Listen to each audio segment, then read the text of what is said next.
Yes, good morning, everybody. Welcome back to Football Heritage TV. It is Saturday, if I'm not wrong. Yes, it's the day before Anfield. Yay!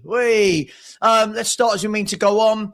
Match bingo. The link is there. Few people have been winning on that lately. It's good fun. So if you haven't played match bingo before, scan the QR code and use fhtv as the code and you will get double what you put in 20 quid, you will get 40 quid, etc.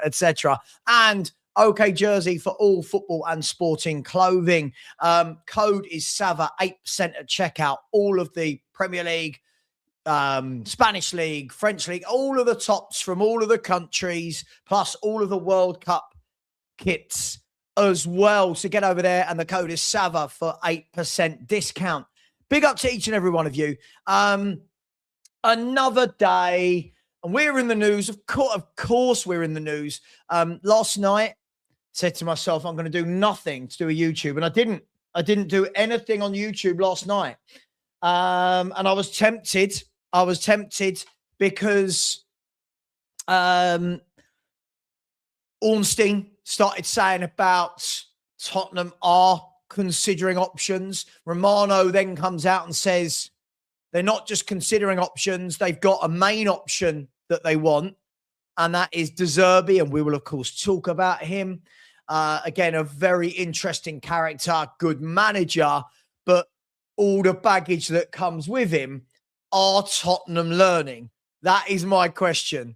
Are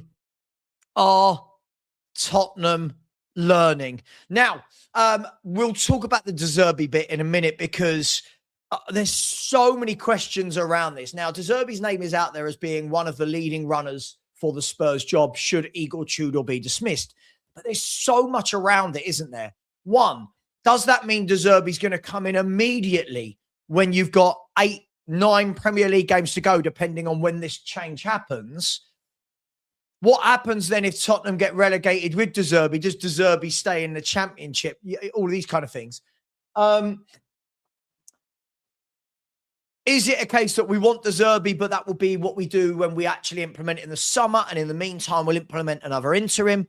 Is Zerbi the right guy? He's got a reputation for blowing up clubs. Not always in a terrible way, not always that he's wrong, but he's got a reputation, hasn't he, for going against owners. We've been here, we've seen that, and we've done it. And it doesn't work. And as much as fans say, he's not a yes man. Again, you can tell people who have worked in management and who hasn't. Yes men, they're all yes men to a degree, hence why they've got jobs. The ones that aren't yes men get sacked. It's really not difficult to understand. But do you want Zerbi at Tottenham? I mean, I'm saying you. I mean, do we want Zerbi at Tottenham, knowing that he is volatile and knowing that this club needs a period of stability? Now, there's no right or wrong answer, right? There's no right or wrong answer to it. Let me just see. Lubo's bit on the side said, not long until the end of your YouTube career, Sava. I don't know what that's got to do with anything today. You're just a troublemaker. One more comment like that, you will be going. Just keep it simple. No, look, dude, as I said, listen, if you're going to be an arse, I've got no mood for trolls today. I will just get rid of you. No name, no picture. You're being a dickhead. Just stop it. It's really, really, really simple. Okay? Just stop. All right? Just stop. So Zerbi, I'm not sure. We're going to look into it. It's not that I don't like him as a manager. It's not that I look and go, oh, what a terrible manager. We know that he's got a set way that he likes to play. We know that that will probably appease the Spurs fans. But right now, it's got to be so much more than, is it just a manager that plays attacking football or the football we want to see? There are so many big problems at this football club. Yeah, there are so many big problems, i.e. if Zerbi comes in, who is the director of football that Zerbi is going to be working with? And we can't just say it doesn't matter, because that's the attitude that's got us to where we are today. We never seem to have a director of football that is aligned with a manager and you go, yeah, these two are absolutely in sync and this is going to work. Also, is Zerbi the guy that comes in and saves you in a relegation battle? I don't know. Has he got experience of doing that? Because right now is not about coaching. There's 8 or 9 games to go. There's no time on the training ground to coach a whole new style and tactics and formation. And that's just not how it works at this stage. At this stage, it's just about, by hook or crook, getting as many points possible. Thank you very much. Or a nice little cheeky croissant for the morning. I love croissants. Big fan of croissants. And so is my pug. What's he got on his nose? He's got yogurt on his nose. Is that nice? You got yogurt all around your chops. You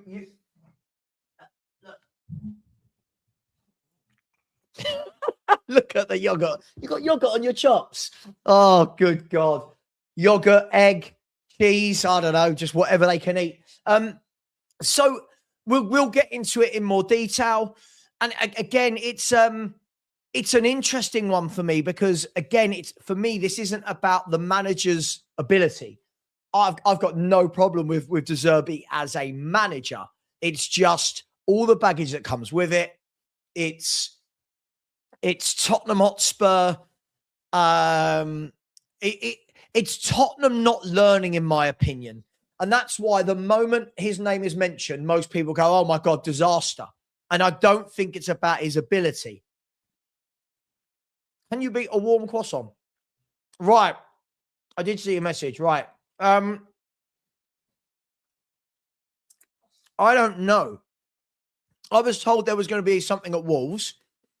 At Forest. Now I'm being told that it's not the right time to protest because of how bad the team is. I don't know. If now is not the right time, if now is not the right time for fans to frustrate to vent their frustration, you might as well pack up all protests. All of it dies for me. If this isn't the time to do it, it makes a bit of a mockery. For me, it makes a mockery, right? You can protest the owners and still back the team in the stadium. I really don't. I really don't get it. But hey, each to their own. If there is one, I'll be there. I'll be there anyway. I'm going to be at the game. If there is one, I'll be there. If there's not, I'll still be there and I'll be at the game. Dude, this manager's got a reputation for blowing up at the ownership, talking out. Is that really what Spurs need? And if you were Zerbi, and we'll have a look at all of this in a minute. If you were Zerbi, why on earth would you join Spurs when they're 1 point above relegation and you could be the man to take them down? Also, Zerbi's going to come into this. The way Zerbi plays, he hasn't got the players to play that way right now. I don't know. We need to see more on this. We need to see more on it, don't we? We need to know how concrete is that interest in Zerbi. So let's have a look and see what happened, shall we? Let's have a look and see what happened. So yesterday, we got this from David Ornstein. Now, what we know about David Ornstein is he doesn't post very often. When he does, he's very accurate. Okay. And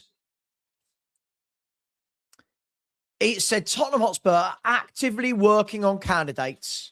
Sorry, bear with me 1 second. Sorry,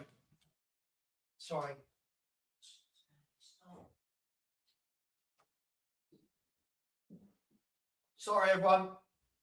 Sorry, the dog had got a plastic bottle and all I could hear was him crunching it and making noise. Says Tottenham Hotspur are actively working on candidates to replace Igor Tudor if the decision taken to make another head coach change after Liverpool trip. Unclear whether that would be interim or long-term appointment, but Spurs are exploring options. Right. So here we go. So Spurs are exploring options. David Ornstein says this. Then Romano says this. Tottenham remain in process to change manager again with Igor Tudor at serious risk. Roberto De Zerbi has been a top target for months, but difficult deal seen as unlikely. Now, yesterday, he actually said that he's our favourite, but it is seen as unlikely. So Spurs are considering also more managers in order to make decisions soon, waiting for next games. Now, this is difficult, right? Because when we talk about waiting for next games, we're running out of games. We are running out of games.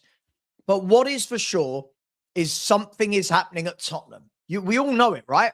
How long have we all supported Spurs? We all know when it's rumour versus something's happening. And we know something's happening now. There is no way they're going to let Tudor just continue like this, right? There's no way they're going to, right? Now, I don't know the answer.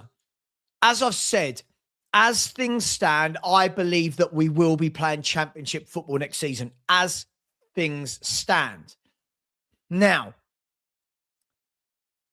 is there a manager? We talk about it all the time. There's people who seem to think just getting this guy and he lifts the players.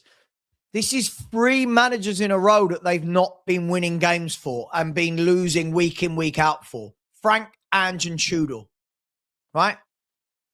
But we keep saying this manager will do it. This manager will do it. You know my opinion on the squad. You know my opinion on how the recruitment has been. But is there a manager that comes in and saves us? Is that manager Zerbi, or is he more? For me, I see Zerbi as someone that you would put in at the beginning of a summer.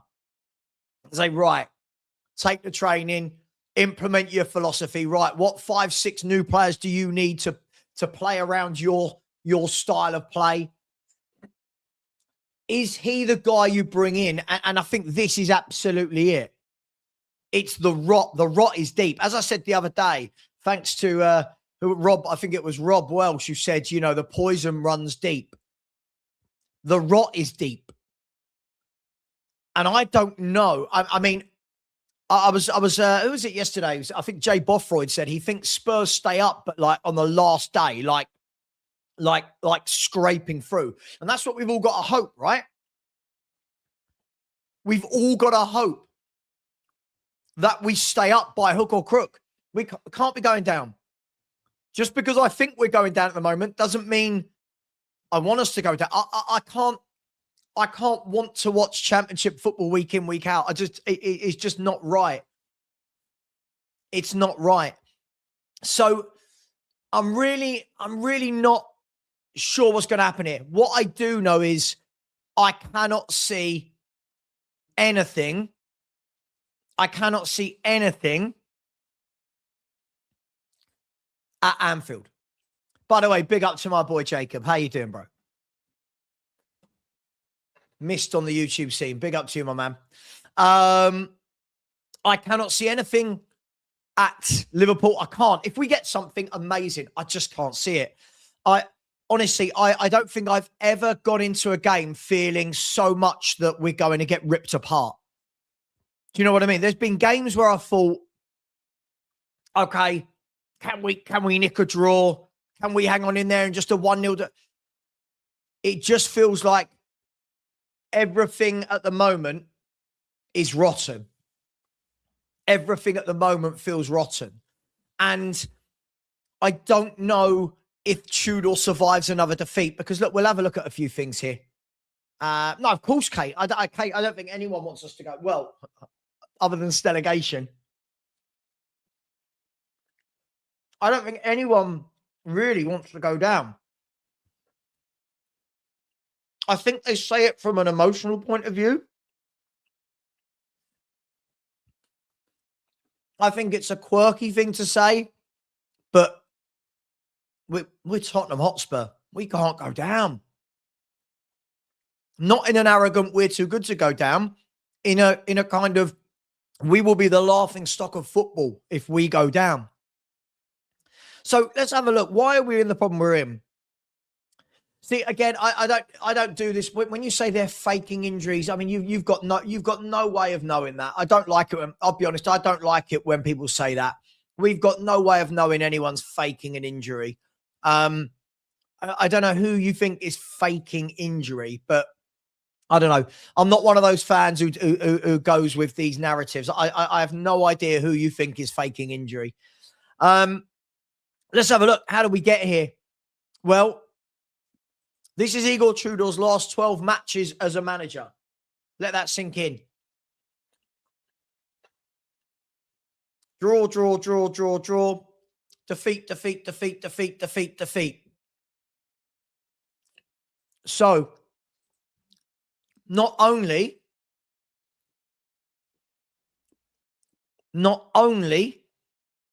are the players used to losing, as we said last year, how many fans said it's okay? Don't worry about the league. Worry about the Europa League.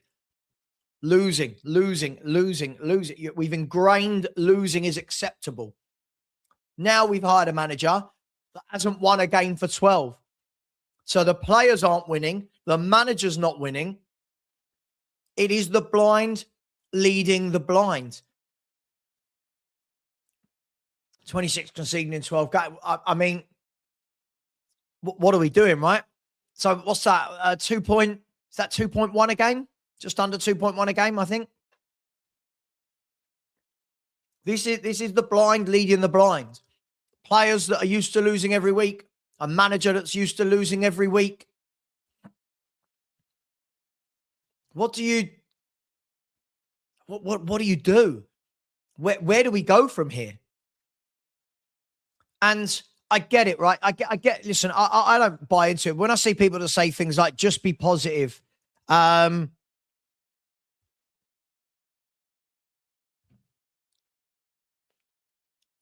you need something to be positive about. We need signs of positivity, and at the moment, it's getting worse and worse and worse and worse. The change they've made has had the opposite effect to what they wanted. The fact that you lot aren't smashing the like button. And also, please do subscribe as well. We are only 28 subscribers away from 25,000.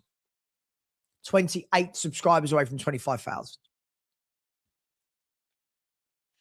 So, manager that loses every game. Players that are used to losing every game. Where do we... You're right. Some fans wanted to lose games as well. Let's lose to City. Why? I don't want to lose to City. If I say I think City will beat us, that's very different to me saying I want to lose to City. But where does the change come from? Because at the moment, again, rather than turning around this week and going, right, we've got this appointment wrong, let's nip it in the bud now, they haven't. But on the flip side, there's no guarantee that changing it changes anything. I'm not saying don't try it. I'm just saying, are we too far gone? Are we too far gone? This is now, I mean, we can take this back all the way to Conte's. I mean, we could go back as far as we want. We can go back. But we have just been losing game after game after game after game for 3 years. Yes, we had that spell of 10 games at the beginning of that season. But before that, and now since that, we just lose. We lose and we lose and we lose and we lose. And manager after manager after manager after manager. Still, though, I see people going, oh, these players are better than they're showing. No. When everyone's fit, yeah. But as a squad put together, nah. This is the squad we put together. So is Zerbi, is he the guy? What happened to Poch? Can Spurs get Poch? Will Poch have bigger offers? Rumours that Atletico Madrid want him. Rumours, just rumours. Rumours that Atleti want him. Should Simeone leave in the summer?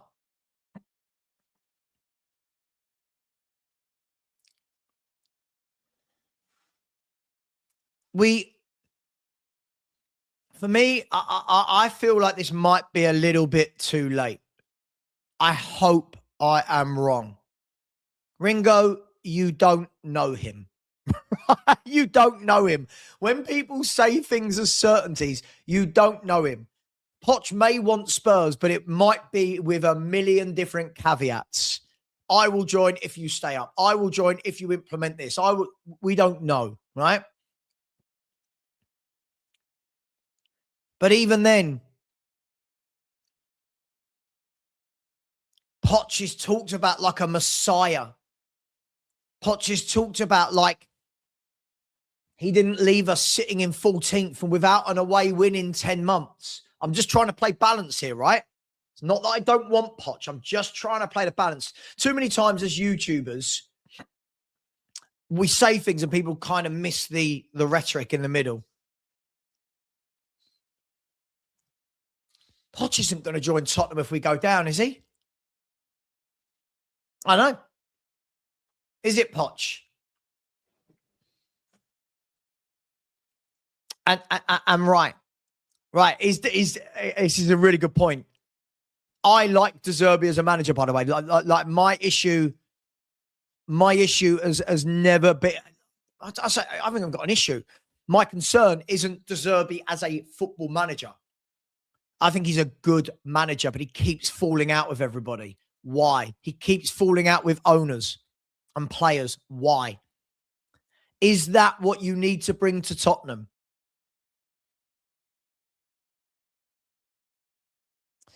I think the problem is, right. I agree. See, this is the problem, right? When Spurs had the opportunity to do something, was in the summer. They changed manager, they changed coaching staff, they had a chance to build, and they didn't. Since then, we can't win games. Now we've changed to Tudor and we can't win games. But everybody's line of, we'll do better with another man. The whole squad for me needs to be ripped up. And this is the point, isn't it? This is it, Danny. Zerbi will want to play one-touch football. We'll need to buy loads of players that can play one-touch football. That's the point, right? We don't have any midfielders that play it. Don't get me wrong, you can have one midfielder in there who's your box-to-box, your destroyer that doesn't need to do it. And this, absolutely, Rob, absolutely, the grown-up take on it, yeah. Absolutely. Our board, Zerbi, these players, oh, we don't like this manager, but you didn't like the last one and the last one and the last one. Maybe you're the problem, not you, Rob, the players. Maybe you, the players, are the problem. But no, every YouTube show I watch, it gets swept under the carpet. Can't be the players. Can't be the players. They're all internationals. Who isn't an international? Games in League One get stopped these days because they've got players on international duty.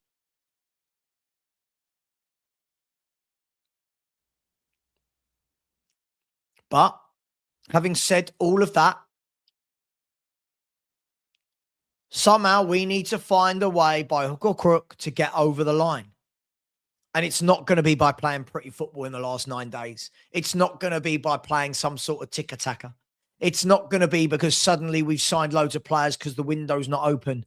It's going to need to be through fight, hard work, desire, and somebody just putting in a formation which isn't a joke.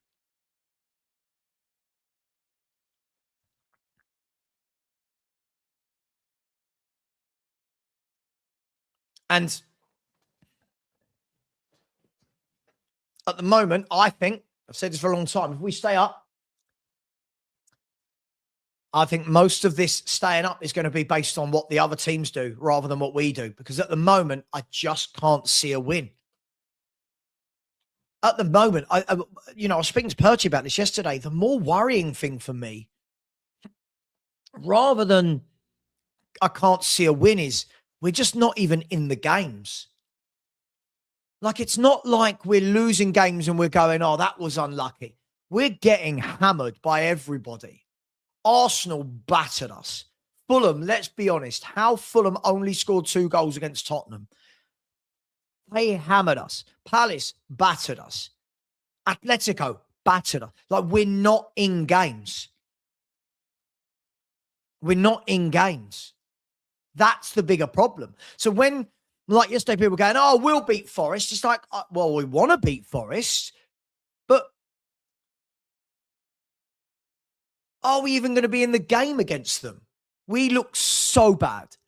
Like, some of these players playing look so bad, and still all I hear is, oh, it's the manager. It's not me saying Tudor's good. It's not me saying Tudor's good. But it was crap under Ange. It was crap under Frank. It's crap under Tudor. Still, everyone picks the one manager they like. Everyone picks that one manager they like, and then they go, but this manager, like the revisionism on Ange at the moment. Bring back Ange. The players will play for him. The same players that finished 17th, but without Son, Maddison, and Kulu. Really? This is where I don't think that a lot of the fan base are learning. I think we're so eager to do the point scoring thing that I don't think we're actually looking at people saying Ange can motivate these players. Can he? Can he? 22 defeats last year? Why couldn't he motivate them then? But he can now that we're worse a year later. Like, I tend to agree. Look, my faint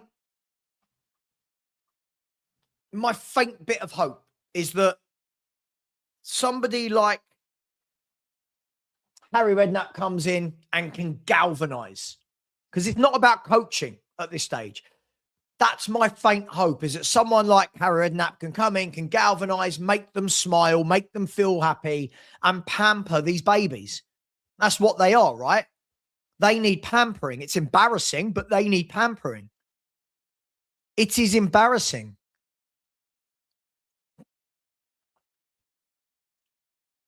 That's my only shred of hope. Other than that, I'm a beaten Spurs fan right now. I'm beaten. I'm beaten. I'm drained. I don't know. I'm not a fan any longer that can keep blaming this on a manager, on a player, on a board member. This is everything. This is everything, isn't it? And again, the news is Tottenham working to replace Tudor. Does anyone trust them to get it right? There you go. There's my question to you. There's 470 of you in here, by the way. We are 24 away from 25,000 subscribers. 24 of you. Please, that would be amazing to hit the 25k subs. And let me just cover this. There's so many people that keep asking me this question. I will cover this again because you get really nasty people like that Sam Smith now. I was due to be ending the channel on the 31st of March. I had a job lined up that I was going back into the world of corporate. It's unfortunately fallen through due to that company not having budget. So that's left me in a position where I am still looking for work in the corporate world. But until that moment, and it's a tough market out there, until that moment, I will be continuing YouTube. It's not that deep. I haven't bottled anything. I haven't flip-flopped. I still need to get paid. So I know the adults out there will understand that, but I'm hoping that I don't have to keep explaining this. It's not a big deal. I don't want to do this full time, but at the moment I need to, right? And I shouldn't really have to explain, but I see people that keep lying on channels going, oh, Sava lied, Sava's a narcissist. No. Sava wanted to get in. I had a really good job lined up and it just fell through, right? So I'm gutted by that. I'm frustrated by that. So we'll see. Anyway. So we just keep going until that moment. It's not that deep. You know, strangers on the internet pretending they know my life. If they had known what I've been through in this last 3 months, they really wouldn't be saying the things they say about me. Anyway, right? Anyway. Right. So, do you guys trust the board to get it right? Now, that doesn't mean, again, I'm not asking if Tudor should go. I think I know where you all feel on that, right?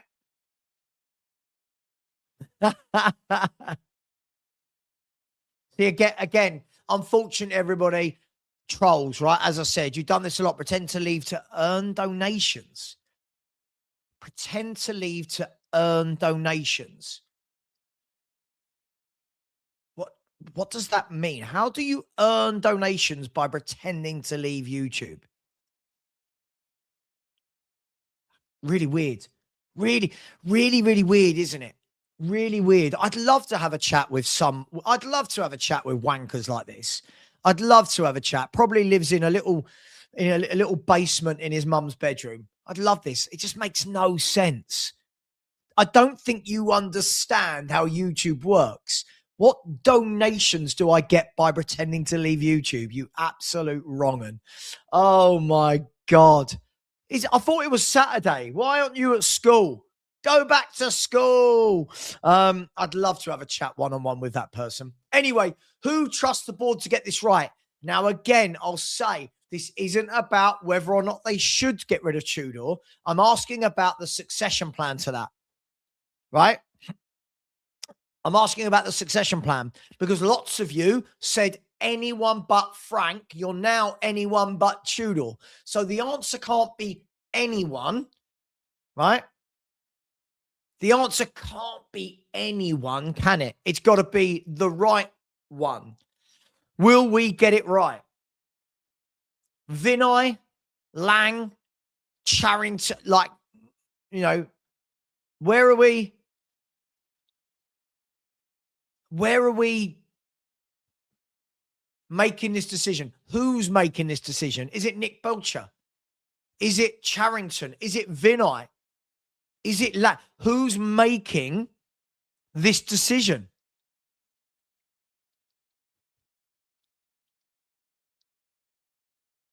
Who? I don't know who's making it. Do I trust them? No. Do they need to make the decision? Yes. Should Tudor be here? No. Do I trust they're going to get the next manager right? No. This is what makes me laugh. I see people going, Ryan Mason. Why?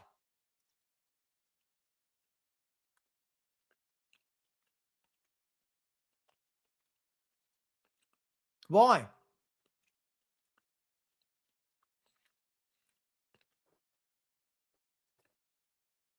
What's Ryan Mason going to do? You've got Harry Redknapp. I don't know if any of you have seen this. I don't know if you saw this yesterday. It was the 1 minute clip of Harry Redknapp at the races. Was it Cheltenham? At Cheltenham. And he might as well have a sign around his neck saying, ring me Spurs. He's literally saying, yeah, I'll take it. Yeah, if they call me, I'll take it. He's literally saying, isn't he? He's literally saying, I'll take it. And nobody's listening. He's literally saying, I'll take it. Now, there's lots of schools of thought with Harry, isn't there? There's fans like me. He's my favourite Premier League manager at Tottenham. Loved him. Loved Harry. Loved the 4 years under Harry Redknapp. From start to finish. But he hasn't managed for however long. Now, people say football's changed. But right now, we don't need Harry to come in for his tactical genius. People want Harry to come in because of his personality, the way he galvanizes players, and to try and breathe some life into them, right? But there's no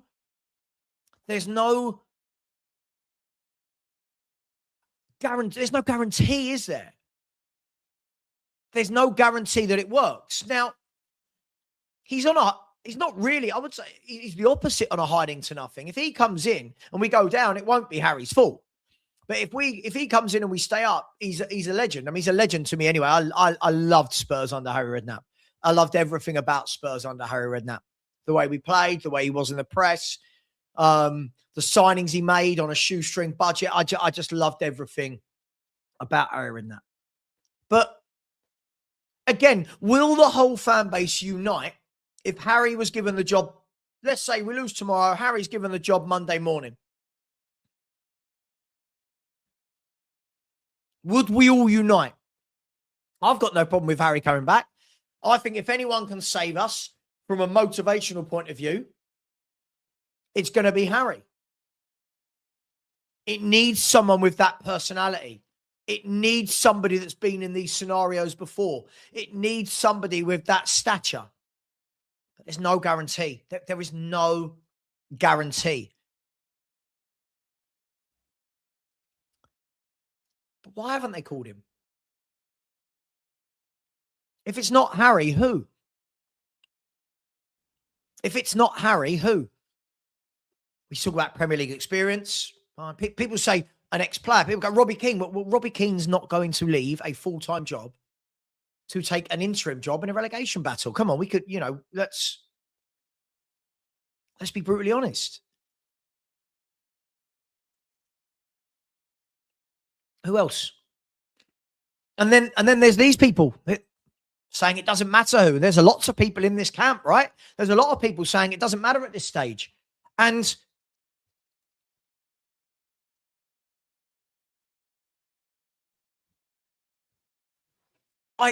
I don't know if I 100% disagree with them.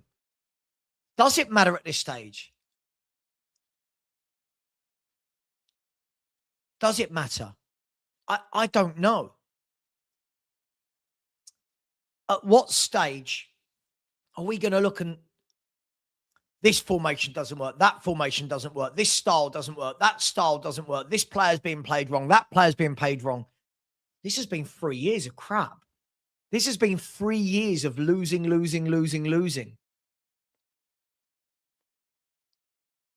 But we believe a manager comes in and goes, right, I've got 8 games to go. Boom, I'm changing all this. Now, I don't know. I'm just asking questions. I'm just asking questions. I don't know. Is the honest answer. And you know what? None of you know. We all have an opinion on it. We can all guess, but no one knows. No one knows. I feel like the poison has run so deep in this club that it's beyond repair right now. But as I said on the flip side, that by hook or crook, we've got to find some points to stay up. Got to.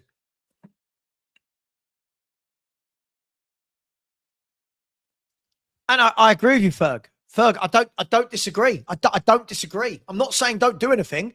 I just don't know if it's not too late.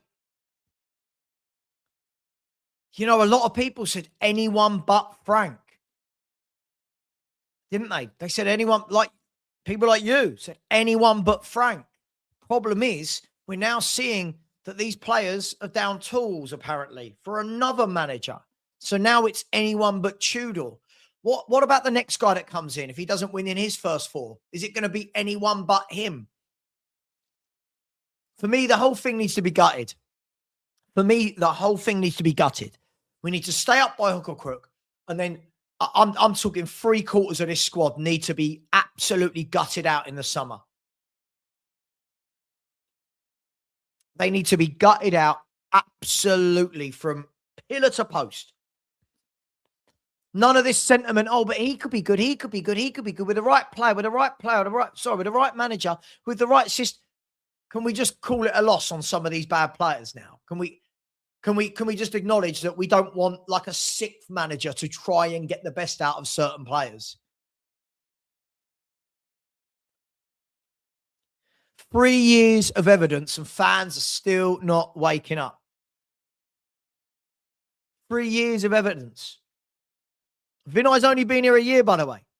We can blame Vinay for this year, but we've got 3 years of evidence to show how bad this football team is. But we just keep saying, don't we? No, it's not the players. Well, it is. Doesn't mean it's not the managers as well, but it is the players, isn't it? It is. They're the one constant. The one constant.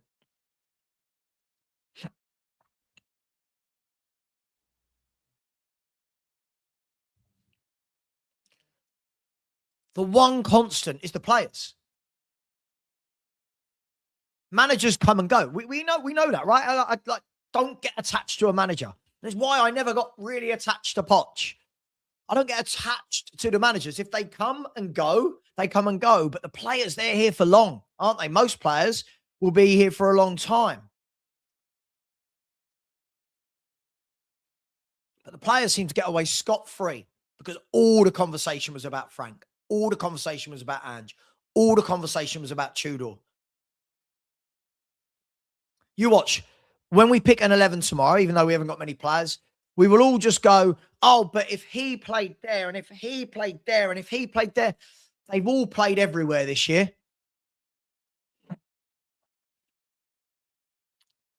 Yeah, I mean, this was only my opinion that I didn't think sacking Frank was going to change anything. That's only my humble opinion.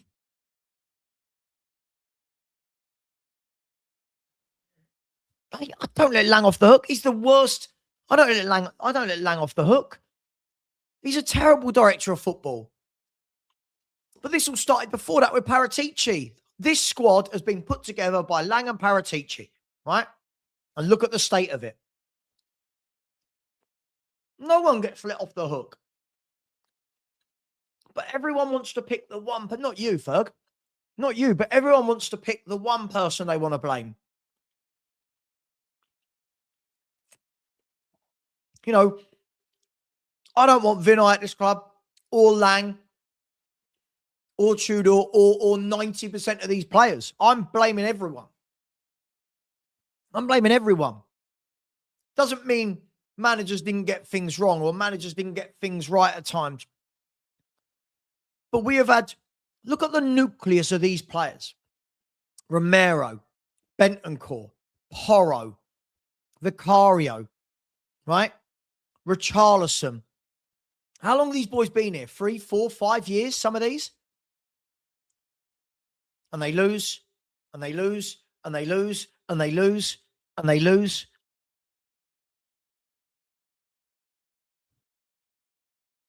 And then they lose, and then they lose. But we then go, oh, they've down tools. The players hate this manager. Sack him immediately. Now, yeah, Tudor, fine.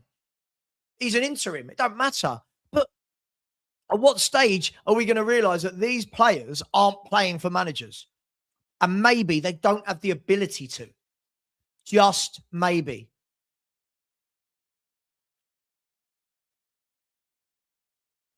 This has been seeping in for years.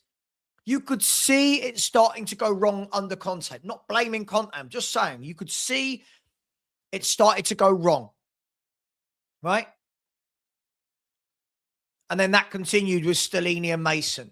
Then we had the new manager bounce with Ange, and then it started to go wrong. With the new manager bounce with Frank, and then it started to go wrong. Now with Tudor, it's just continued being wrong. Forget who you want to blame in those successions of managers. It doesn't matter. None of that matters. And this is why every day when I come on stream, and it's Ange. All the conversation is Ange. Bigger picture. Bigger picture. You lot shouldn't be Ange fans. I'm not an Ange fan. We're Spurs fans, right? Thank you for winning the trophy, Ange. But bigger picture. Whoever you like, whoever you don't like, the bigger picture is staring us all in the face. And we continually, in the main, many continually ignore it. Don't they? That's a great comment. That's an absolutely brilliant comment. You're absolutely right.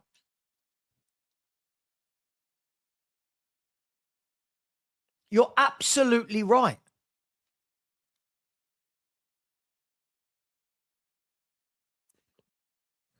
should be a capital Y at the beginning of your, and maybe a full stop at the end of artist. Other than that, good one. A con artist.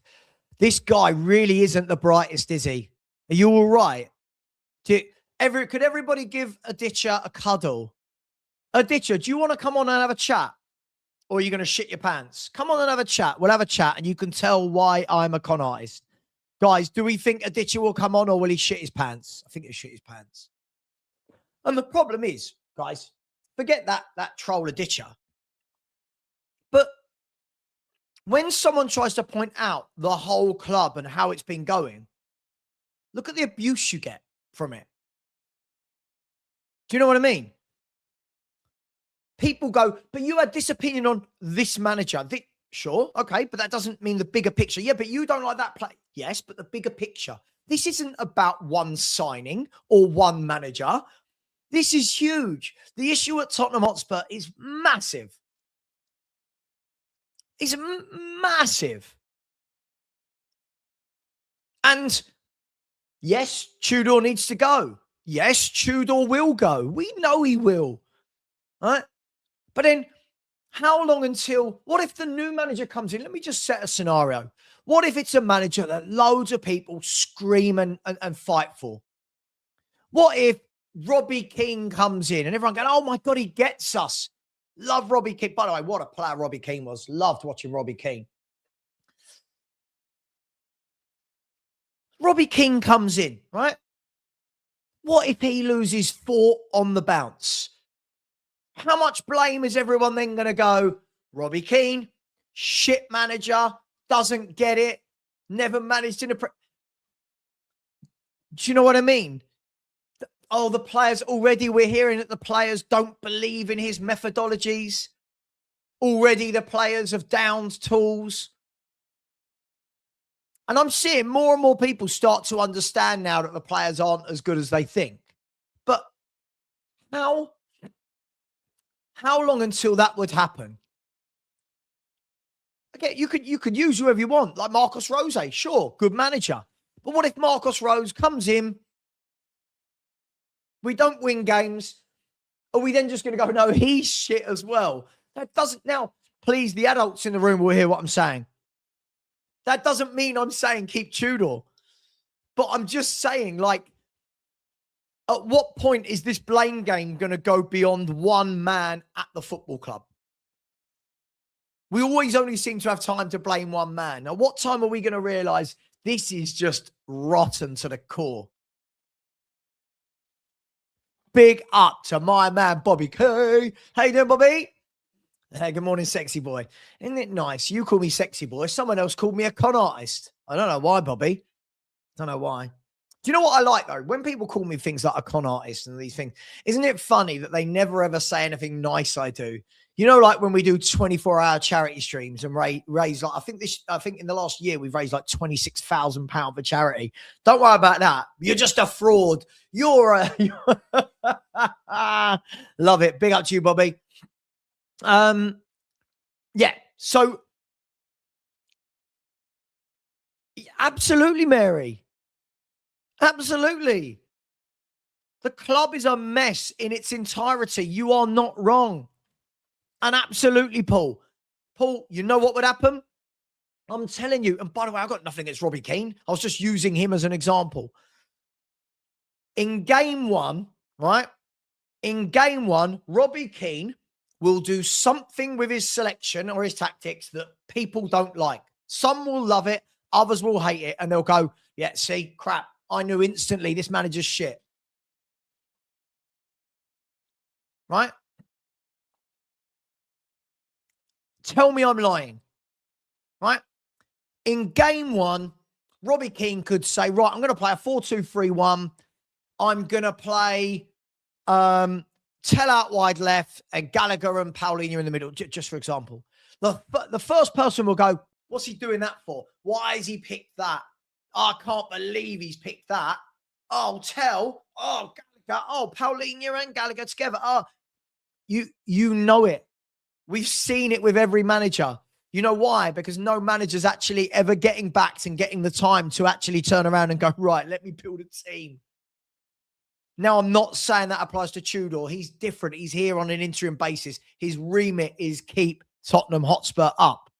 That's his remit. His remit isn't build a squad. His remit isn't implement a philosophy. His remit is keep Tottenham Hotspur in the Premier League. This. Absolutely this.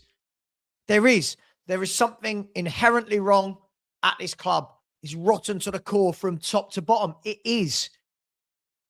It is. There is no doubting that there is. And this is the problem. Can anyone tell me I'm wrong about what I just said about, again, Robbie Keane, Marcus Rose, whoever that next interim manager would be? Look how many people you get immediately. Every team that's picked. Right? Every team. For example, I remember one week, right? Frank didn't play Mawani or, who was it? Mawani or Johnson or Sarr. And there was a certain viewer in my chat, can't believe he's not played those three. But next game, all three started. What did that person say? I can't believe they're not starting X. And you know why? Because we don't have a best 11. And if you don't have a best 11, the fans don't know who to play. Because the manager doesn't know who to play. Because you don't have a set 11. And we always go back to this, don't we? When this team existed, bless me, when this team existed, there was no doubt in every single one of our minds, successful? Yes, please. Fence paint. For what? Oh. I was going to say, didn't we do that last year? No, just a tea, please. Oh, shit. I didn't even mute myself. Sorry, you just heard that whole conversation about fence paint. I'm sure that was riveting for you all. Good job we weren't talking about anything a bit risque. So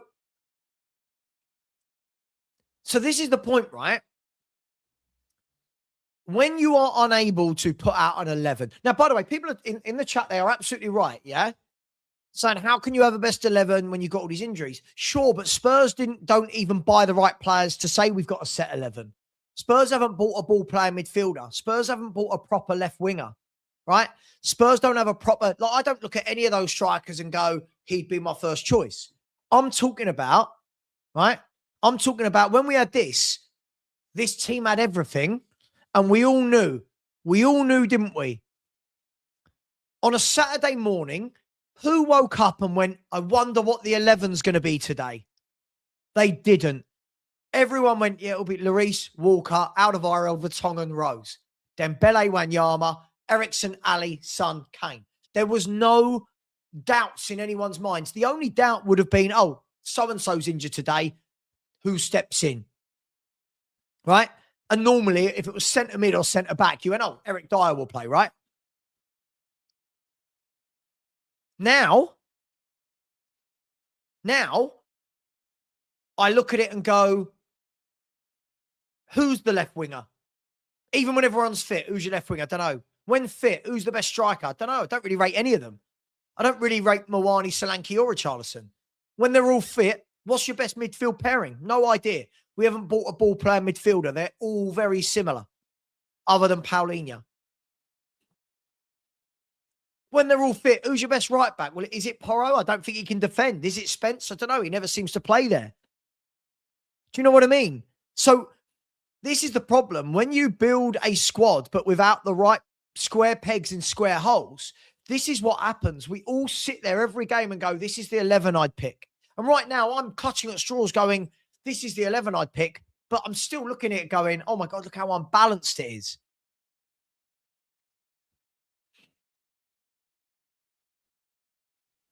Right? And no manager coming in right now fixes that. Now, what they might be able to do is get some fight. They might be able to get the senior pros to one side and say, guys, this is your reputation. You're better than you're showing, whether they believe it or not. you're better than you're showing. This is your reputation. You do not want to be the ones to take this great football club down. Should we go out and get some points? Should we go out and fight and win? By the way, we're going to play 4-2-3-1. Everyone's going to know the position they play. We're going to keep it simple. Right, go on, get out there and win a game of football. Now, maybe we can get that. No manager can come in right now and go, well, there's my left winger. We didn't buy one. We didn't buy a left winger. Whose fault is that? Whose fault is it we didn't buy a left winger? It's the sort of thing we do. People are blaming Frank, but why haven't we bought a ball player midfielder for 6 seasons? Whose fault is that?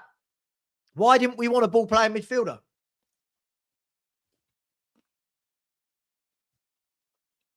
Why haven't we bought proper fullbacks? When was the last time we signed a proper fullback? Go on.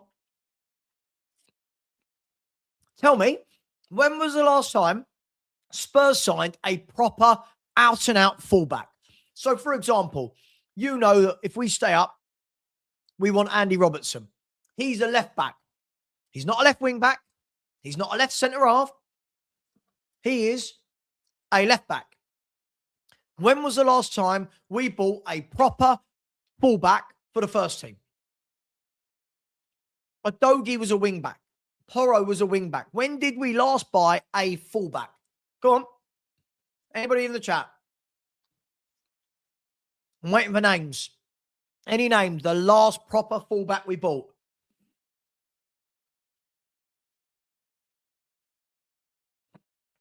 Was it? It could have been, right? Could have been Aurier. Could have been. I can't remember. I genuinely cannot remember. Trippier? I don't know. So as a club, we've not bought proper fullbacks. And until lately, we've been a team that play a back four. Okay. Right. Makes no sense.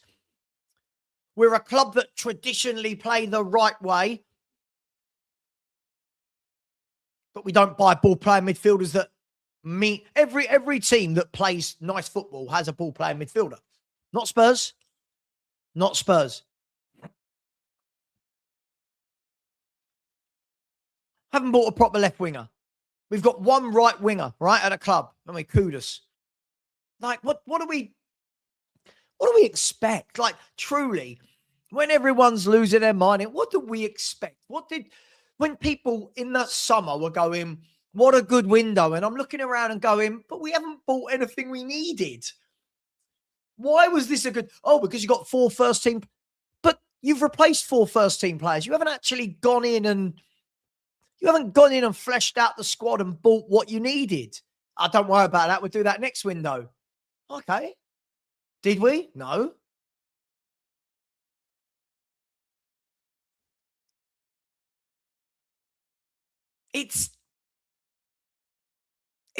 It's bad. But this is Paratici and Lang. If we're gonna go from the directors of football position, this is those two have been in situ between them over the years, 5-6 years now. And in that time, look how unbalanced this football squad is. And look every summer how fans big it up. It's almost as though we can see what's going wrong, but we just ignore it and go, yeah, but we're Spurs, we're amazing. You're like, no. No, go and buy what you need. I want a director of football that this summer goes, okay, where are we weak? Don't say everywhere, we know, right? Where are we weak? Okay, right. We only have one out-and-out fullback at the club. Let's go and buy a couple. Let's go and buy 2 fullbacks. Cool. Right, we need a ball-playing midfielder. Let's go and get that in. Right, we need a proper first-team left winger. Let's get that in. We need a new striker. Let's sell 2 and bring a proper striker in. Okay, right. Now we've done that. Where else could we flesh out? All right, well, we've only really got one proper right winger. Let's get somebody to fight with Kudus for that position. All right, we've only got one left-footed centre-half, Van der Ven. Let's go and buy a left-footed centre-half that can fight Van der Ven. We don't do any of this. We don't do any of this. And this is why I always say to people, when you look at the transfer windows, Don't just look at a few names that have been signed. Look at the bigger picture. Look at the jigsaw puzzle. Have they completed the jigsaw puzzle? No. And how many were it was a good window. It wasn't. It wasn't a good window. No, it wasn't. If you are just replacing injured players, that's not a good window.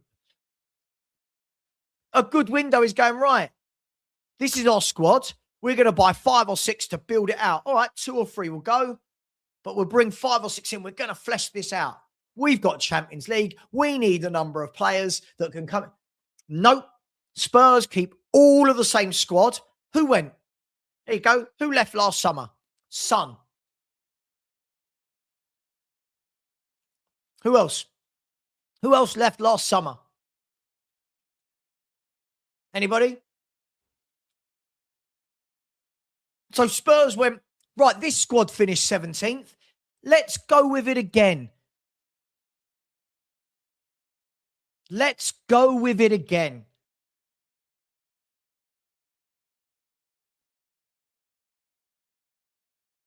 And again, we will lap it up, won't we? Not all of it. As a collective, we will lap it up because we'll see one name and we'll go, oh my God, this is the best window we've ever had.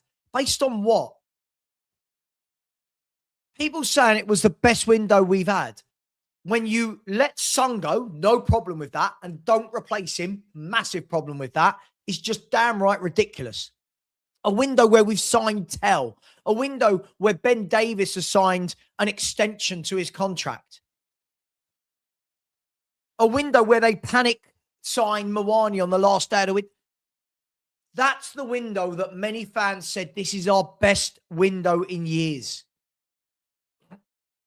And it's catching up, isn't it? And it's catching up with us. And now people start going, oh, in hindsight, maybe it wasn't a good window. But you think? People going, oh, I can't believe that when Van der Ven doesn't play, we don't have a left foot. Well, of course you can believe it because we didn't buy it. And that's not on one manager. That's not on a manager, is it? As I always say, I didn't rate Ange as a manager, but I don't blame Ange for the crappy transfer windows that he was given. I don't believe in any world that Ange Postecoglou said, this window, I want Timo Werner and Dragoshin. I don't believe that.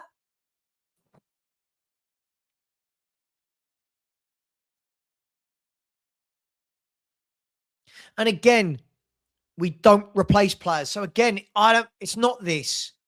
You replace with better. That's what proper football clubs do. You replace. Brennan Johnson is awful, by the way. Go and ask the Crystal Palace fans, every single one of them, what they think of Brennan Johnson. But again, the problem isn't, and we do this a lot. I see people come in my chat and they go, oh, you lot wanted to get rid of Son. Replace him.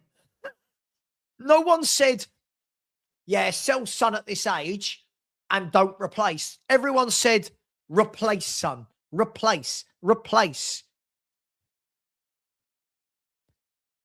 And we didn't.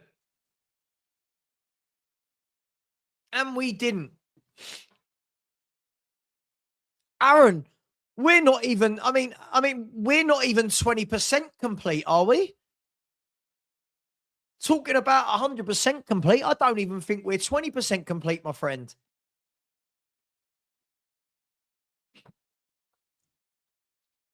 We have had so many warning signs. Thank you very much. Oh, look at the colour of that.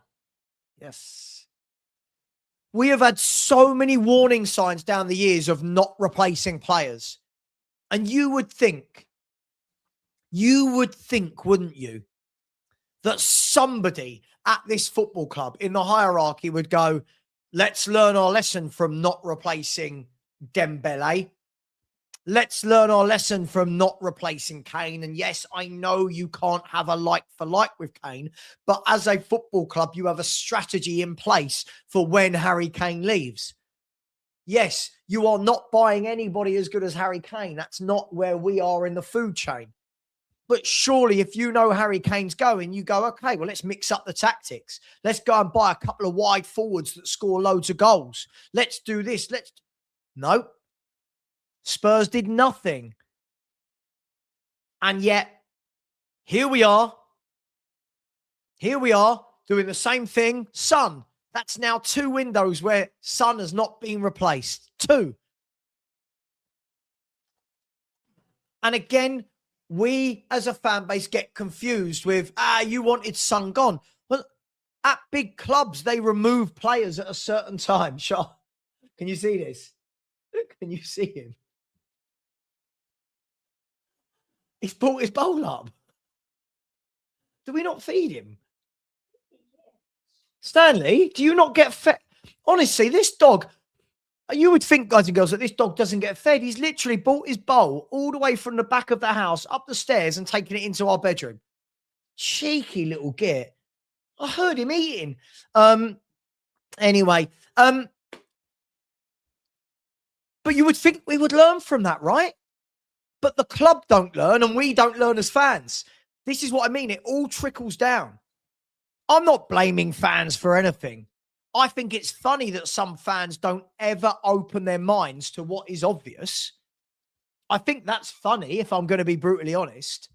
I think it's funny that my mates who support teams that are not Spurs will all turn around and go, what a mess. That player's not very good.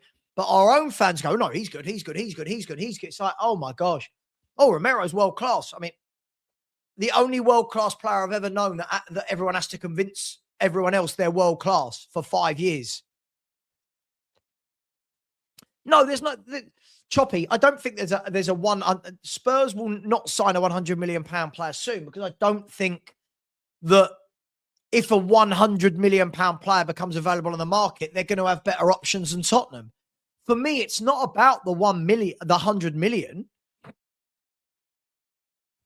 It's not about the 100 million. It's about smart recruitment, isn't it? Mate, this guy has 2 assists, right? This guy has 1 Premier League assists in 2 seasons. I'm not blaming him for anything, but we shouldn't be buying that, right? This is my point. When people say to me, oh, I'm not blaming Tell for where Spurs are. But I'm blaming Spurs for buying Tells and Odebers and Greys and Dragusins and Vicarios. And I'm blaming the club for buying those players, yes. Oh, that's a cracking cup of tea, that. Oh. So, we can do this game all day long, but you like him, but you don't like him. What are we doing?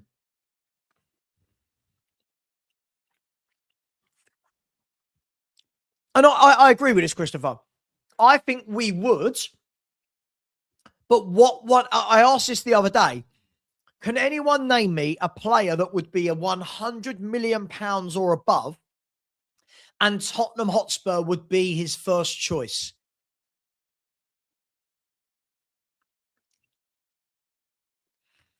And I absolutely agree with this, Paul. Paul, I agree 100%. 100%. The squad needs surgery. This is not about dropping a £100 million player in and going, ta-da, we need mega changes at this club. That means smart recruitment. That means there might need to be 2 or 3 smart free transfers, 2 or 3 bargains, 2 or 3 players that have got a year left, 2 or 3 that are 50, 60, 70 million. One £100 million player won't change it. Now, at Arsenal were building a squad, then went and dropped in a Declan Rice. Right? Arsenal had been building a squad. Boom, Declan, go in, make a difference. Yes, there will be a watch-along tomorrow and a live score show today at 2:45 for all of the games across the UK. And Acca Watch. Everyone loves a bit of Acca Watch. Everyone.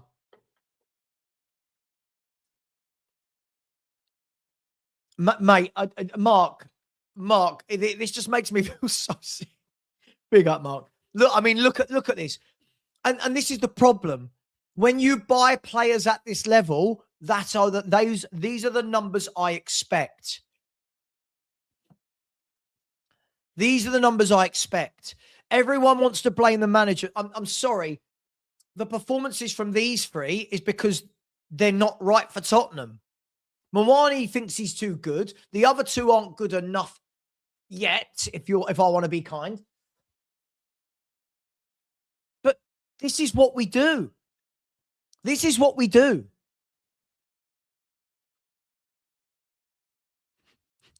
This is a really nice comment. You are a clickbait person for your YouTube channel. Clickbait. Have you seen some of the YouTubers out there with their clickbait? I would say that nothing I say is clickbait. If you actually look, I've put in quote marks, Tottenham working to replace Tudor is Ornstein. Zerbi, the main target, is Romano. I don't think I've said anything that's clickbait. But hey, welcome to Mazza Aussie Italian. Let's have a look at Mazza the Aussie Italian. Let's see if he's been on the channel before. You can always see. Right, here you go. Let's have a look at his channel activity. Joined 4 years ago. I think this is his only ever message, I think. No, hang on.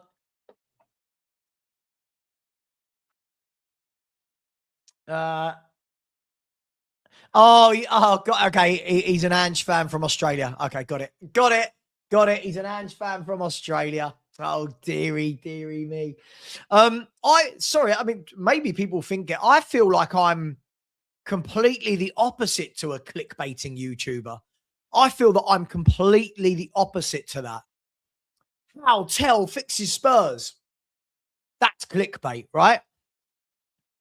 That's clickbait. I feel like that's clickbait. Thumbnails. That's clickbait. You ever see a picture of me in a thumbnail? It's just that. There's no face. There's no... Don't do all that shit. I don't do all that shit. I ain't got time for that. I'm a grown man. I ain't got time for that.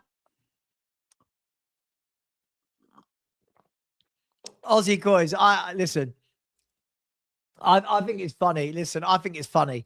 You can always tell who supported the club for years and who supported us because Ange Postecoglou took over. Anyway.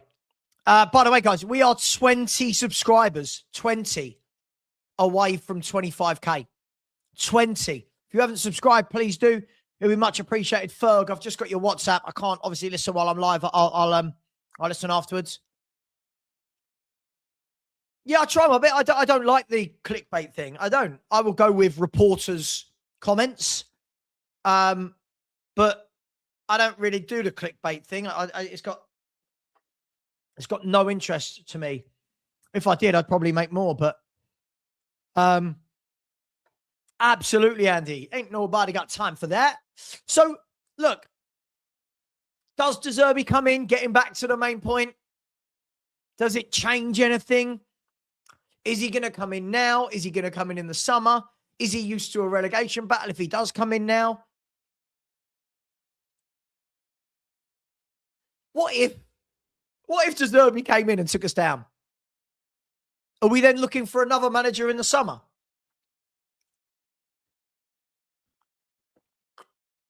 I don't know. I don't know. I just think that it's all such a farcical scenario right now that nothing would surprise any of you, would it? Let's be fair, right? I always say to myself, surely nothing today will happen in the world of Spurs that will bring this club into the limelight. And then 3 hours later, you always know, have you seen this? Have you seen this? And you're like, oh my God, what is happening? A stupid comment, a manager making stupid decisions, a player posting on social media. There's always something, right? And we need a period of stability. We need a period of just buying sensibly. Not £100 million play, buying sensibly, a period of stability. So, for example, if we stay up, touch wood, everyone touch wood. If we stay up, right, next year, fans will go into the summer going, this manager must get top 4 and get us back into Champions League. Rather than going, right, can we just have a year of calm? Just stability. 17th. And then let's say we finish 17th again this year. 2 years of 17th. We will have fans that go, but we're Spurs. Top 4, surely, right? No, just a bit of stability, maybe. Can we just have some stability? Can we just buy some round pegs for round holes? Could we? Just stabilise? Mid-table to 8, something like that? Don't get me wrong. If we go out and have a brilliant summer, which we never do, then sure. But this is what we do, right? Because the same fans that are not understanding how bad we have been for years are the same people every summer that truly believe everything's just going to change. And overnight, you look, when we were going to make a sensible signing, right, in a January window, when we were going to sign Andy Robertson, sensible Premier League champion, left back, Scotland captain, sensible signing, our fan base went, oh, Andy Robertson. Who do you think you are? Who do we think we are? We did it with Marcus Rashford. Oh, he's not good enough for Spurs. Shut up. What are we doing?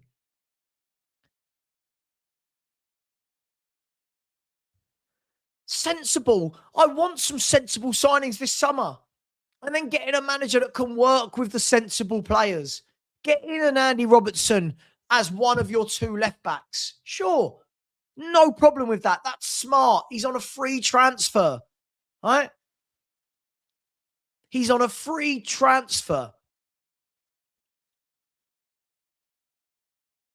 But we just constantly think we're going to compete with City and Liverpool and Arsenal for footballers. It's not happening.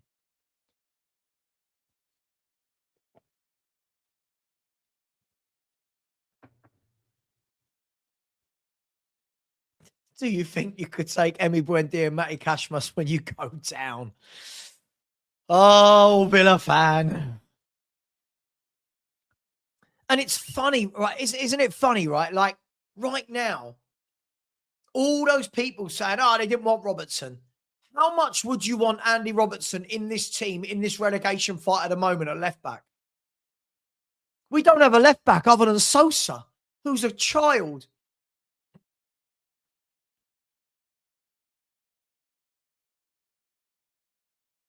Like, but this is what we do.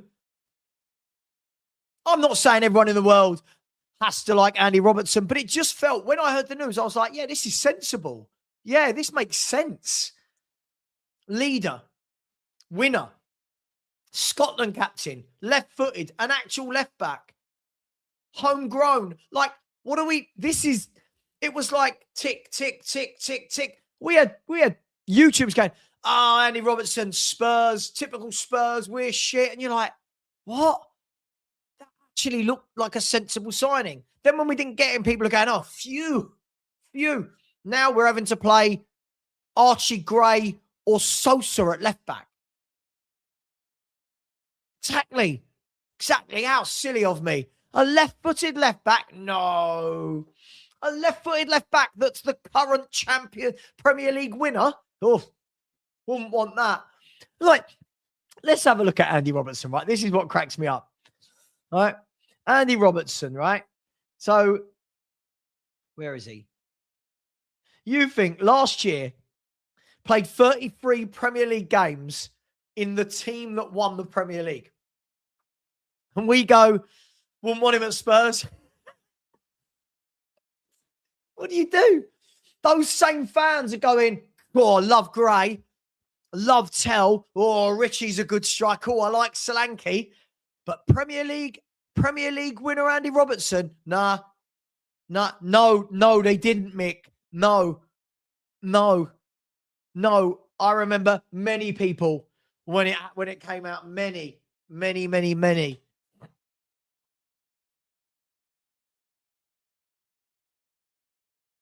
I'm not saying, by the way, this isn't all about Andy Roberts. I'm just saying, right? Like, Spurs need to go down that route, some sensible signings, right?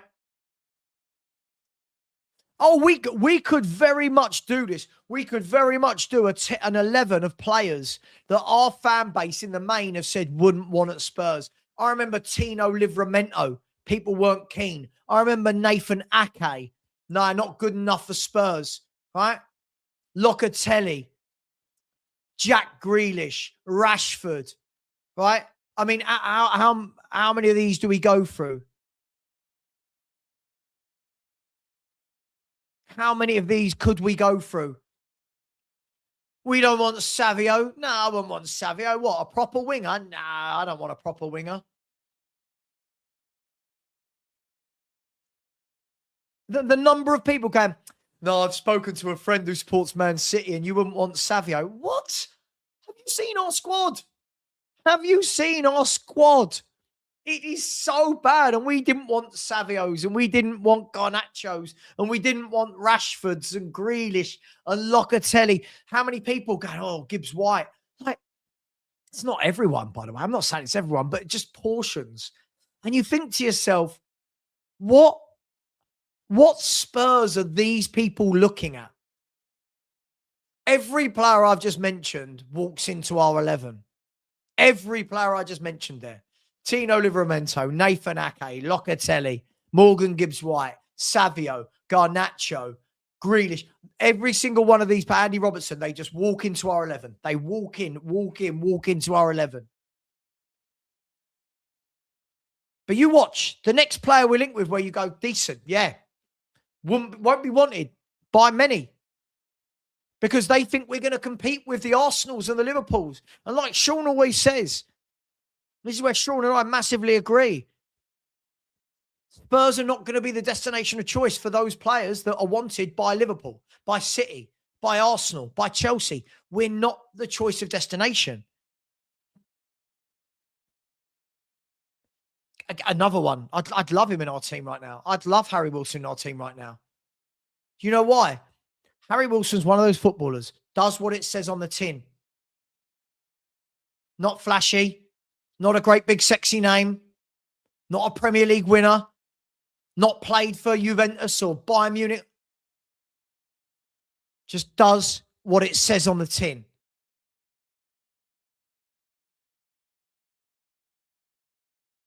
We never seem to do the sensible thing. You got Tudor. We couldn't do it with a manager. We can't do it with players. We can't even do it with managers. Can't do the sensible thing. But I've never seen the club this bad from top to bottom. I've never seen it this bad. I've seen bad squads. I've seen bad managers. I've never seen it this bad with this much noise around it from top to bottom. And I am truly worried that it's too late. And I hope I'm wrong. I really do, guys and girls. I really hope I'm wrong. But I think the poison has seeped so deep. The rot has set in so much. I just don't know what changes. Now, West Ham, Leeds, Forest. These three are essential to Spurs staying up. Those guys not picking up points are essential to Spurs escaping the situation we're in. Now, I could be wrong on all of this. Spurs could go and win 4 of the next 5 and we're absolutely safe. But I think you'll all agree when none of us truly believe Spurs can go and win 4 of the next 5. I don't think Spurs can win 4 of the next 9. I don't think Spurs can win 2 of the next 9. But doesn't mean it won't happen. But at the moment, it's not happening. And as I said to you guys earlier in the chat, if you've got a manager that is now used to losing every week, players that are used to losing every week, where does that winning mentality come from? And if ever something showed you just how rotten we are as a football club right now, it's this. I mean, This is beyond bad form, right? This is beyond bad form.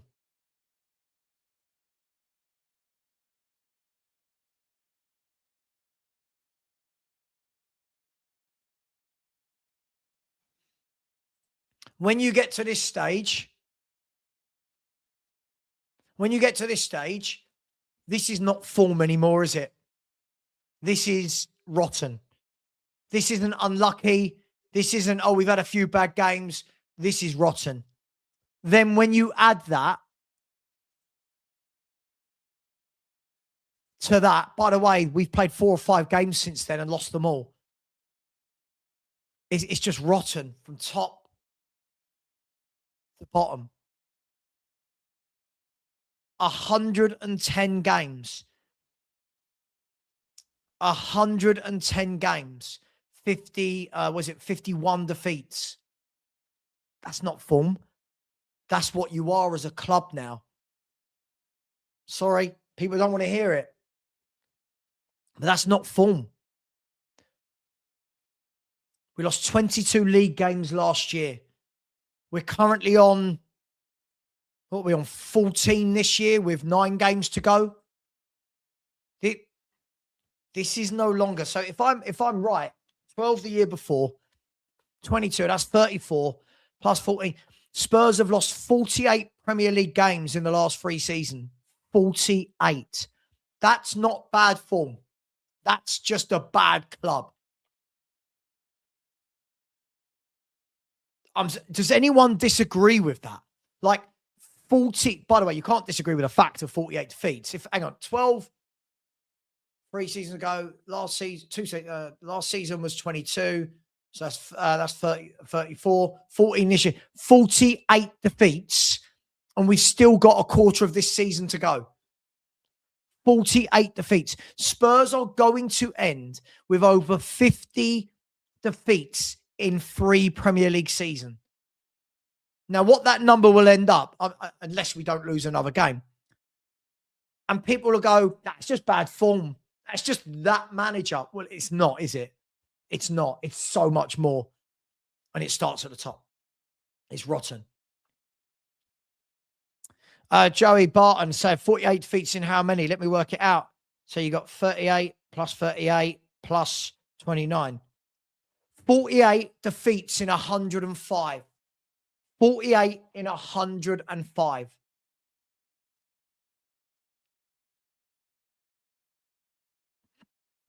Yes.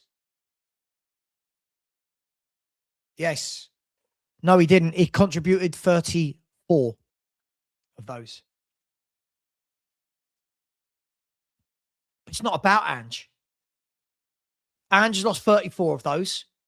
Frank's lost 11 of those. Tudor's lost 3 of those. It's not about the manager now, is it? It's bigger. It's bigger. The magnitude is bigger. It's not about a player. It's not about a policy. It's not about a goalkeeper, a striker.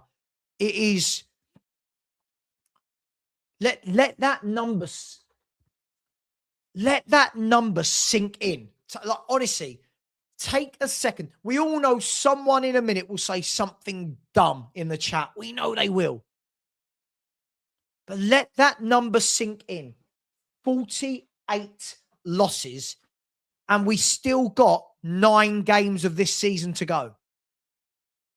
I have never seen anything like it.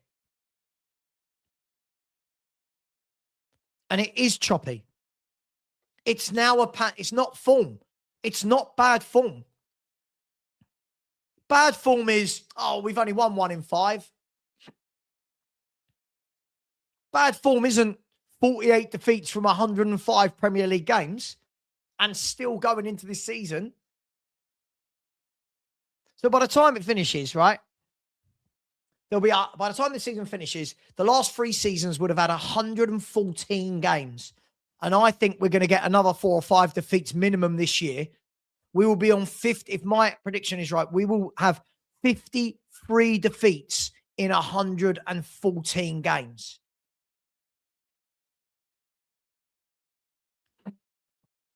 And that's the problem. It's throughout the club, the loser throughout the club. This is why part of me last season, when people were sitting and going, don't worry about this, it's about the Europa League, don't worry about this game. The losing mentality is just being pushed in further and further and further. And then it seeped into the fans. Don't worry about losing. Don't worry about losing. Don't worry about losing. Even now, fans go, oh, it's just bad form. The players are better than we're seeing. Sure. Bang on, Ian. It's a broken club. That's a great word for it. We're broken. We're fundamentally broken. Yet we turn up every day and we have these comments from people that go, oh, it's only Wolves. We should batter them. Like, based on what? Oh, it's only Palace at home. We should batter. But based on what? These teams don't have worse players than us anymore. Now, maybe when everyone's fit, maybe when Maddison and Kudus and Kulu, sure, we can have that conversation. But the squad that we've assembled essentially now can't cope.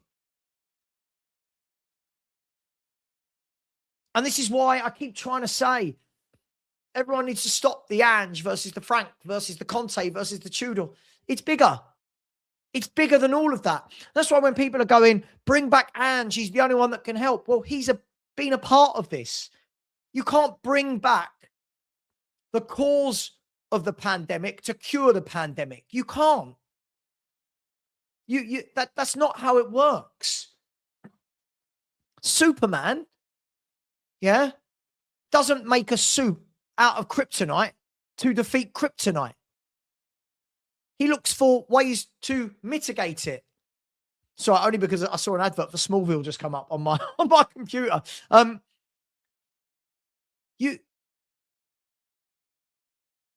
Wow, there you go. In 6 seasons, we lost 46 league games. And now in 3, we've already lost 48. But there's nothing wrong with the club. Don't worry. You got people like Marios telling you, don't worry. It's okay. We're good. We should be beating Liverpool. Don't worry. Then they're not getting it, Dan, are they? They're not getting it. You do not bring back what was part. That's like me saying right now, I'll tell you what we should do. We bring back Frank. No, Frank's been a part of this. Frank's been part of the poisoned well, hasn't he? Paratici shouldn't have ever come back to the club. He's been part of what this was. But we brought Paratici back in to a broken club that part of it was broken because of him. It's like buying Brennan Johnson back now. Let's bring back Brennan Johnson. No, because we always look backwards.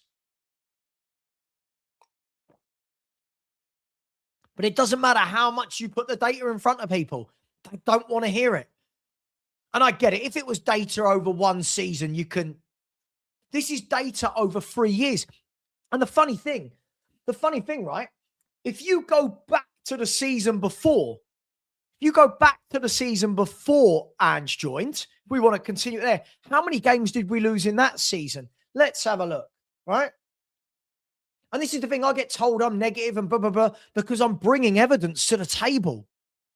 People go, oh, but context. What context? Over 3 years, what context can we possibly put into this?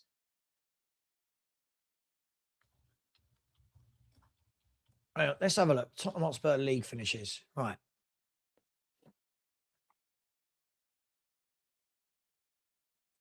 Here we go. So, played 1, drawn, loss. Played 1, drawn, loss. Okay. Played 1, drawn, loss.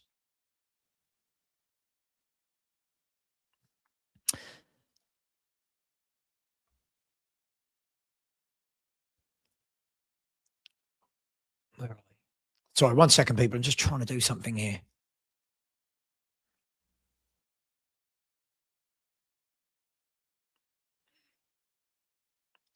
In the 22-23 season, we lost 14 games. And it all started to slide and slide and slide and slide and slide. Then we had the 10-game manager bounce, which everyone clings on to. Brilliant. Love a manager bounce. And after that 10 games, and slide and slide and slide and slide. And this year, and slide and slide and slide and slide. This is not over 12 months. This is not over 18 months. This is not over 2 years. That's over 4 seasons where the defeats are just piling and piling them because losing is becoming acceptable. The standard of players we're buying, the level is starting to get worse and worse and worse, and we're accepting it. Not fans. I mean, like the club are accepting. That's what we buy now. There you go. There you go. Yeah, sure. But the problem is, for years we've known about our injuries and have done nothing about it in transfer windows. This is my point, Sean. I agree. We have to bake in injuries. Of course we do. Would we be where we are without the injuries? No. But you know what? This is why you have to go and buy a squad. The problem is, when we take out Maddison, Kulu, Kudus, there's nothing behind it other than young players. There's nothing behind it. We had that warning 2 seasons ago and did nothing. We had that warning. You think we had that warning, Sean, for me, in Ange's first season, the second half of the season, we got, or midway through that season, we got loads of injuries. You're thinking, right, cool. In the summer, let's go and beef out. And we bought 3 kids and Dominic Solanke. So we didn't learn. Then we have a horrendous injury list last year. You're thinking, all right, go and bulk out the squad. What did we do? We just replaced 3 or 4 injured players. We didn't bulk out the squad. We didn't learn. Then we have horrendous injuries going into the January transfer window. We didn't buy. We didn't learn. We don't learn. So when we're saying we can blame injuries, but the club, the club haven't learned. The club have said, this is the squad we're going with. That's on us as a football club. That's on us.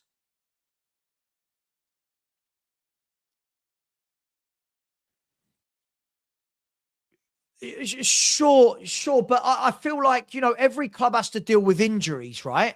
And the thing is, of how so many players, of all the players that are injured, there's only 2 or 3 that are really affecting it, right? Like Maddison, Kudus, right? There's not like, oh my God, there's 8 or 9 players who are amazing and completely changed the landscape.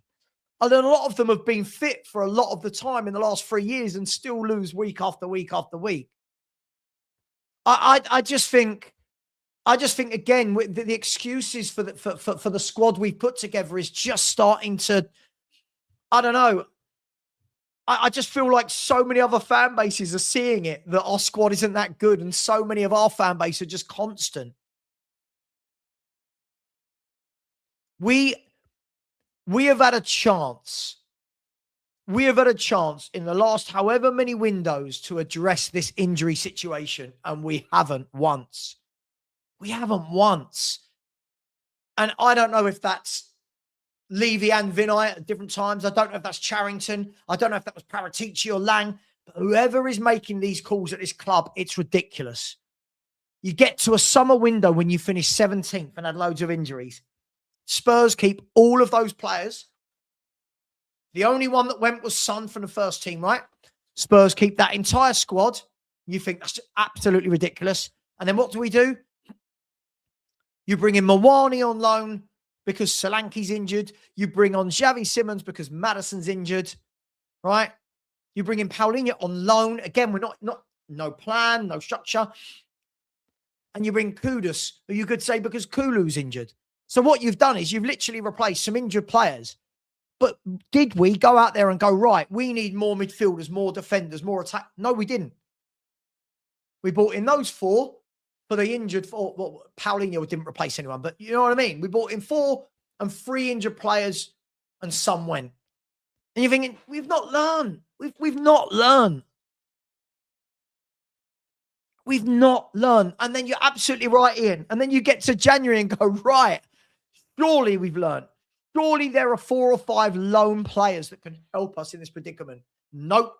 We don't want to bring in loan players because they don't fit with the future. Excuse me, Tottenham. We're in a perilous position right now. How about worrying about this season, not next year at the moment? Could we stay up first, maybe? But the problem, and this is what I'll say, even without the injuries, we have no ball playing midfielder. Our striker selection is weak. We have no proper left winger. We have one right winger in the football club. We have one left-footed centre-half. We have no proper fullbacks. So we can talk about injuries of hand, but of course they have. Of course. But at least go and buy what you need. If they had gone out last summer, Spurs had bought the 4 they bought in, plus a ball-playing midfielder, plus a left winger, plus another left-footed centre-half, plus a right-back. You turn around and go, there you go, we're covered in most positions, right? We're covered.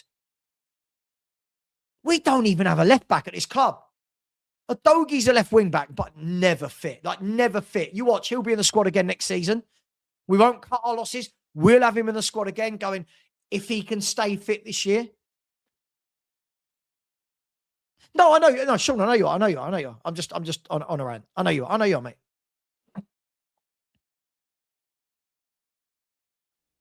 No, I get that. Listen, I get that. But the thing is, we don't do that to find this out. We don't buy the good players, so we won't know, right? We haven't bought what we need to say this, right? As I said, if Spurs had 2 left backs, 2 right backs, 4 proper centre halves, ball playing midfielders, proper left wingers, proper strikers, and then you've got an injury crisis, you go, well, hang on, you can't blame that on the board. We can't blame that on the board. They've given the manager all the tools they need. This is unlucky. Even when everyone's fit, we are just gaping holes all over the squad. And then you look down the road. Arsenal have got 3 that can play left back, haven't they? Lewis Skelly, Calafiori, and I'm missing one. Lewis Skelly, Calafiori, and Hincapi. They've got 2 that can play at right back, Timber and White. They've got about 5 or 6 who can play at centre half. Ben White can play there. Hincapi, Gabriel, Saliba, Mosquera, Hincapi. Now look at their midfield options. They've got the ball-playing midfielder, Zubimendi. You've got your box-to-box, who's really good on the ball as well, in Declan Rice. You've got Norgard as your backup that can come in and do a professional job in the 6 or the 8. You've then got Odegaard and Eze as playmakers who can play in the number 10. You've then got Marino and Havertz that can both play in that attacking midfield area as well as up front. You've got Madueke and Saka. You've got Martinelli and Trossard. You've got Jesus and Gyökeres. Even in goal, they've got Kepa and Raya. When you have got those options, no one can turn around and say that Berta at Arsenal has not given the manager the tools. And I think 7 or 8 of those were signed in the summer. 7 or 8 of those, if I'm not wrong. Kepa, Mosquera, Hincapi, Norgard, Eze, Madueke, Gyökeres. Right? 7 players who, I mean, Norgard's a rotation. 7 players that have played a lot of football this season that could just drop into the first team, all have a set position, and you go, right, they bought for something. Now look at us. Now look at the poor little cousins down the road. What did we buy? What did we buy? Oh, yeah, I added Zubimendi, didn't I? I added Zubimendi, 7. Kepa, Mosquera, Hincapi, Zubimendi, Eze, Gyökeres, and Madueke. 7. Right. Now that's a window for a football club that are saying, right, we haven't got what we need. Let's go and buy what we need. It's just embarrassing for us that they're, oh, and Norgard. Sorry, and Norgard is 8. Yeah, sorry. Yeah, 8. 8. 8. 8. 8. And who left Arsenal? Who left Arsenal? Right? Partey? Who else left? Who else left Arsenal? Thomas Partey left. I think another midfielder left, right? But either way, Kiwior left as well. Yeah. Waneri's on loan in Moran. Yeah, but Kiwior, yeah. Kiwior. But you see what they did? You see what they did? Arsenal went out. No matter what the Arsenal fans think, they bought. By the way, every single one of those 8 players I just named walks into Tottenham's 11. Every single one of them. Every single one of them walks into our 11. And that's the difference. Now, if Arsenal have injuries, oh, Hincapi can't play left back. All right, Calafiori, you go there. All right, Timber can't play at right back. Ben White, you go there. Oh, Raya can't play. Kepa, ex-Spanish international, you go there. Saliba and Gabriela, all right. Mosquera and Hincapi, go on, you play there. That's how you run a football club. That's how you run a football club. That's what I wanted in the summer. That's what I thought naively. All right, you've sacked one manager, you've brought in a new manager, and you've gone and got all his coaching staff as well.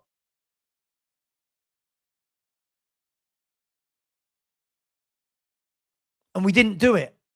And we stuck our heads in the sand as a football club and a fan base. Great window, great window, great window. No, it wasn't. Arsenal got all the business they needed done. There is not, listen, I'm sure if I speak to Arsenal fans, they'll pick something. But you tell me where Arsenal are weak. Be brutally honest. You tell me where Arsenal can't pick from one of 2 first team players in a position. Where?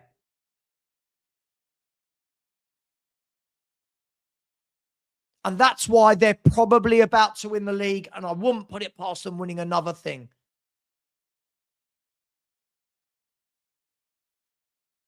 Again, it depends who the manager is. It depends who the director of football is. This is what I hate. When I hear stupid comments like this, I can sit and name hundreds of players I like, but we don't know what the next manager's philosophy is going to be. We don't know who the director of football is.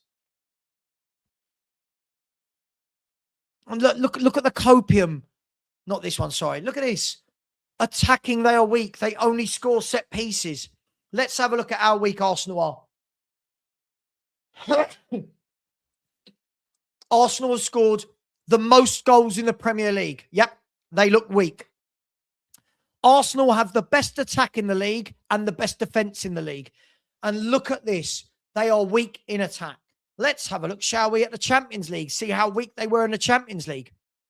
Oh, Arsenal scored 23 goals in 8 games in the Champions League. If I'm not wrong, that's 1 below 3 every game. What are we doing here? Why have we got so many idiots like this in our fan base? This is the sort of bloke. This is the problem right here. This is the problem.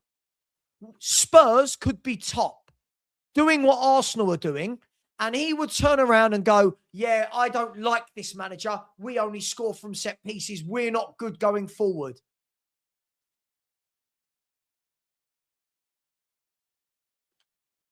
It's absolutely mental. Who cares how they score? Who cares? Guys, who cares? Tell me an Arsenal fan that's going to give a shit when they win the league that they scored loads of set pieces. Who on earth cares? Why would a fan care? What are we doing here? It might not be nice, but they're going to win the league. They're going to win the league, and our idiot fans going, oh, but they score a lot of set pieces. Honestly, what are we doing?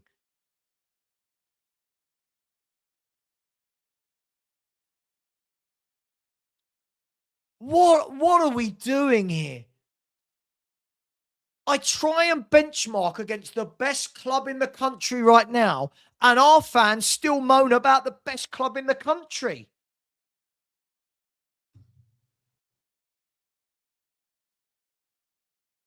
Mate, I am now getting rid of you. You're an idiot. Sorry, these aren't even opinions. You're just an idiot, Marios. You're just an absolute moron of the highest order.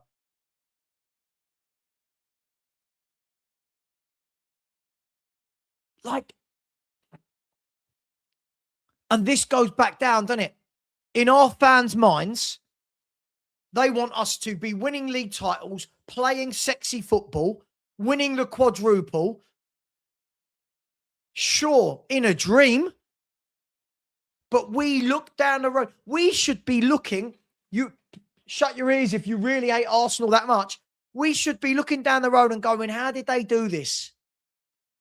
How, in the last 5 to 6 years, have they gone like that and we've gone like that? And yet our fans, some of our idiot fans, go, oh, yeah, but I don't like that player they've got. Or, oh, they score set pieces. Who cares? Now, I really hope they mess up this league, but I don't think they're going to. No one can seem to catch them.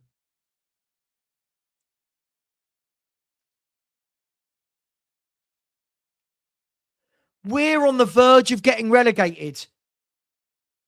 On the verge of getting relegated. And that should tell you how wrong this football club has been run.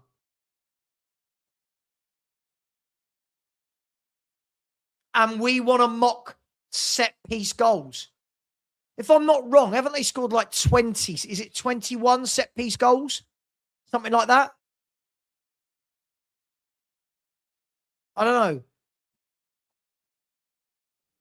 Maybe something like 21 set piece goals. Who cares? They're the top goal scorers in the country. Okay, so they've scored 21 set piece goals. So they've got another 40 odd from another, maths. Sorry, Premier League. So they've scored 38 goals from open play. Right? Spurs have scored 39 in total.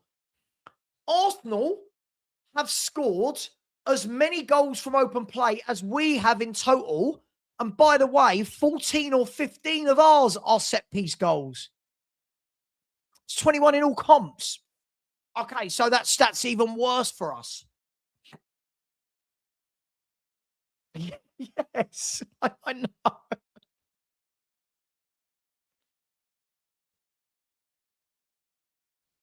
I can sound like Frank all I want. Until our Spurs fans get our heads out of our arse, it don't matter.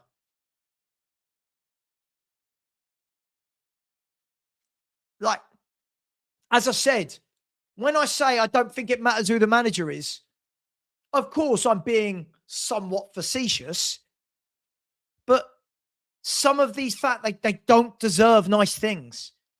The delusion is so real. The delusion is crazy. I remember English fans. I remember when Barcelona under Pep would sweep everyone before them, 4-0, 5-0, whatever. And English fans go, oh, yeah, but could they do it on a cold Tuesday night? And you're like, the delusion is it's just ridiculous. Just ridiculous.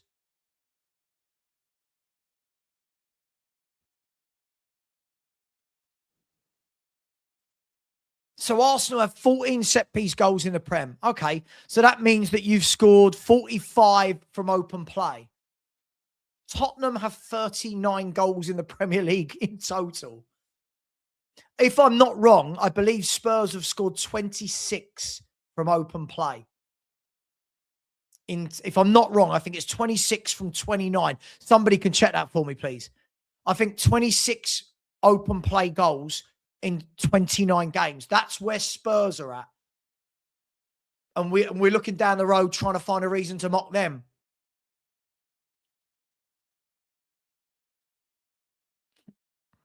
can I ask, what's wrong with scoring set pieces? Like, when did this throwaway conversation seem to become a big deal? Oh, they scored from a set piece again, right? Isn't that why you win corners? Isn't that why you win set pieces? I don't understand. Are you not meant to score from them?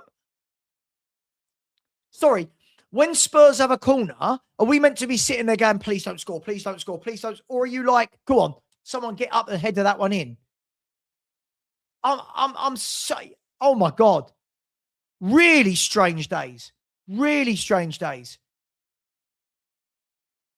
Tell me you've never played football without telling me you've never played football. Oh, but this team scores set pieces, right? Isn't that a plus? Don't we want to, my head hurts, honestly, on YouTube. My head hurts. Exactly. That's why people have set piece coaches, right? That's why.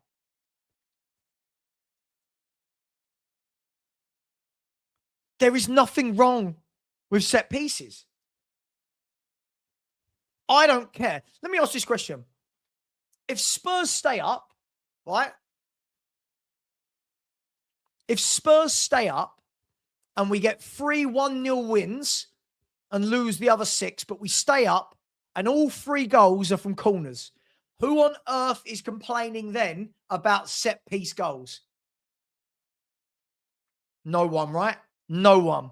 Who complained when Mickey van der Ven scored 2 headers from corners against Everton? No one. No one. But they're top of the league, but because of this, right? Not because they've built a squad. Not because they've built the best squad in the country. No, they're not top because of that. Oh, they're top only because they're good at set pieces.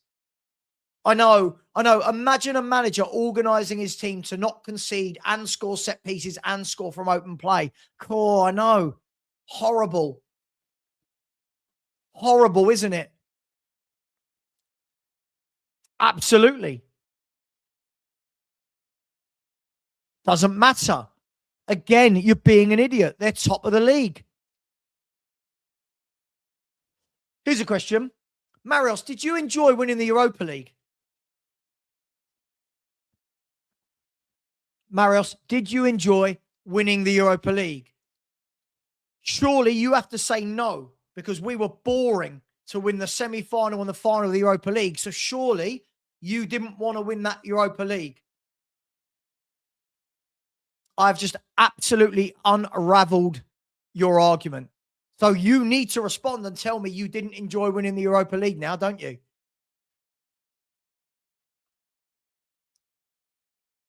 There you go. Full of shit. How did we get through the semi-final? How did we get through Frankfurt with a penalty? Right? How did we get through the final? 10 men behind the ball. Honestly.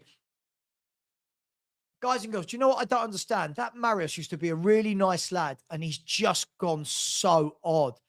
He is everything wrong with this generation of people.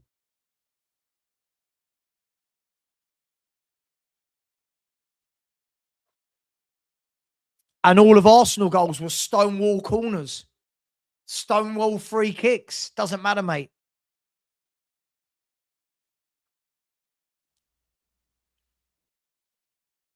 Look, Spurs right now are not in a position to be worrying about how we're playing. We are not in a position to worry about attacking football, tick-attacker, possession-based, keep the ball. Spurs are in a position where we need points. And it doesn't matter how those points come. It just doesn't matter. Tomorrow, who's going to take a 1-0 win because it hits somebody's arse and goes in his own goal and we win 1-0? I'm taking it.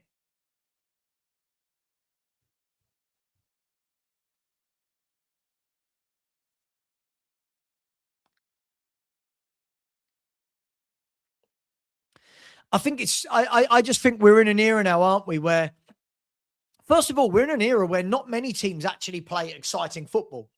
I think football in general is quite boring in general. You know, you get the odd good game and you get a few teams that play nice stuff. But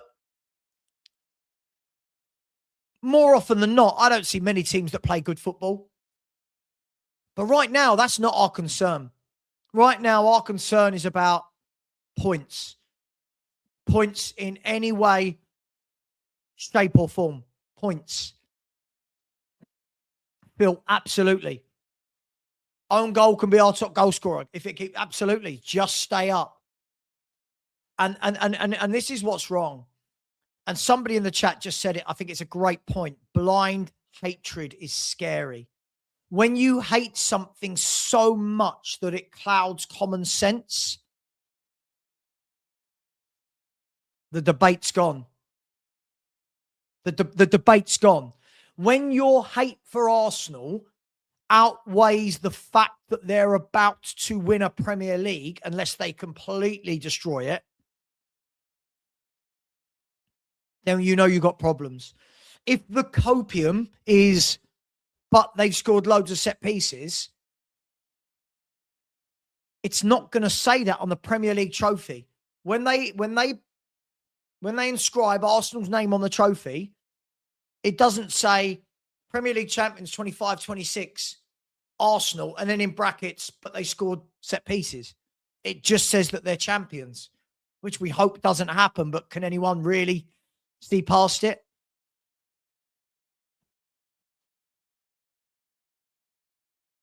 I don't know. I don't know where we are anymore. I don't know where we are anymore.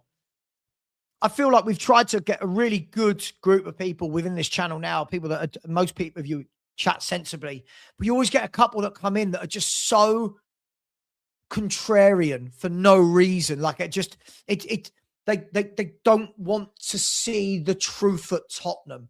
There's an excuse for everything, for every signing, for every defeat, for every manager, for every director of football. There's an excuse for everything. And what's the first step to needing help? Anybody in the chat? What's the first step to getting help? The first step to recovery is what? Is admitting you've got a problem. How do alcoholics go to AA? They have to admit, I'm an alcoholic. How do people who are addicted to drugs get help? They have to admit that they need help and support. Throw in anything there. Anyone in any walk of life, right? Acceptance, absolutely. Acceptance. We have got too many that aren't accepting. We have so many that I watch YouTube channels and I'm watching the conversation. It's like, honestly, I'm watching some of these conversations like it's just gone over people's heads how bad the club is run. They concentrate on the very minute detail. Thomas Frank. Yeah. Thomas Frank's a terrorist. He's ruined this club. Yeah. So don't worry about the 10, 15 years of bad transfer windows before that. Tudor is killing our club. All right, don't worry about anything else. Vinay, he's only been here a year. Now, I'm not saying any of these people shouldn't get any blame, but the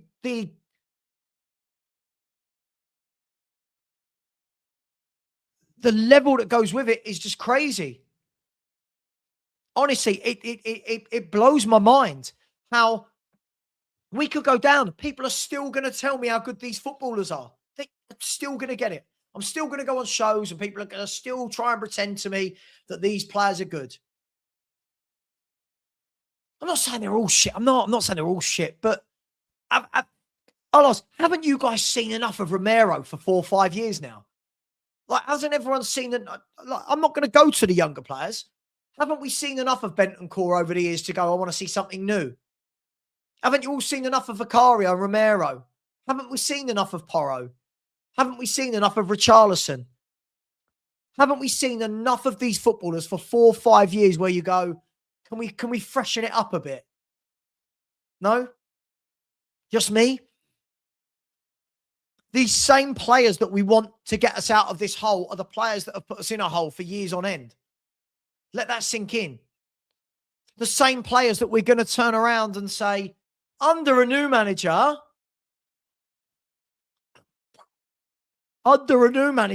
Romero won't be rash. I mean, how many times have I heard that? Dude, one more comment against Ange, you're just going to be about Ange, you're going to be blocked. It's so boring. You've got it. We get it.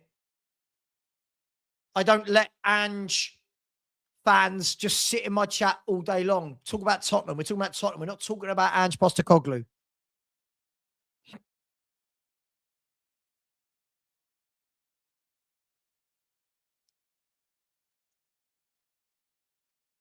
Well, look, I just think everyone should stop bringing it up. I don't... Look, whatever anyone thinks of Ange, whatever anyone thinks of Frank, there is a bigger problem than both of those two men at Tottenham Hotspur. Surely by now everyone can see it. Surely everyone can see it. Years of crap windows. Years of crap windows. Years and years of no squad planning. Years of no strategy. No youth pathway. No implementation of ethos, philosophy, culture. But it's easier, isn't it, to just go, I hate Frank. I hate Ange. It's okay. You don't have to like these people.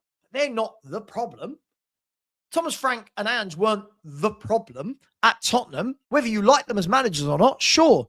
I didn't want Ange as manager, but he wasn't the problem overall with a football club, was he?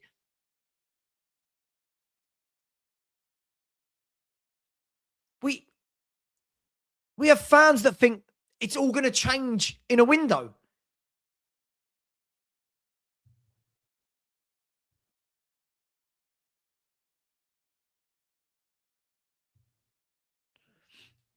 I just, we talk and we chat, and it'll be the same tomorrow. We'll do a watch along for the Liverpool game. Whatever team is picked, everyone will hate. Whatever happens to the result, some people will still kid themselves that we should have got a result if we don't. If we do get a draw, people will go, there you go. See, the squad's much better than it shows. And you're like, everything is game by game with a lot of fans, isn't it? Everything is this moment right now. No one wants to look at the bigger picture. If a company goes into administration, it's not overnight, is it? There's normally a reason. Something's not been working. As we said, 48 defeats from 105 games with still a quarter of the season to go.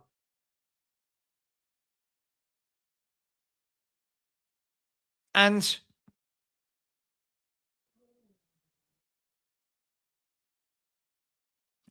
the players are better than we're seeing. Sure. Might get a lift out of them. But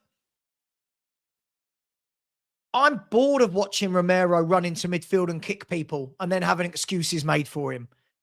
I'm bored of Mickey van der Ven's attitude. I am bored that Bentancur is always injured. I am bored that Destiny Udogie is always injured.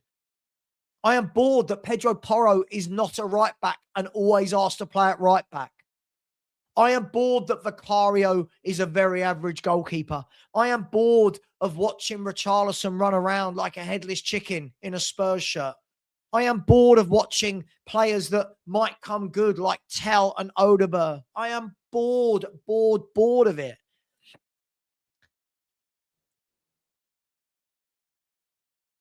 I am bored more than anything that there are so many that have convinced themselves that every young player we buy is going to be amazing and the future looks amazing for Spurs. Stop it. Until there's a plan, none of this means anything. Yeah, sure. Chuck him in. I was just going for players that have been here for years, but sure, I can throw that in. I just want to see a plan. And a plan isn't when people just say, oh, I want to watch attacking football. That's not a plan. That's not a plan.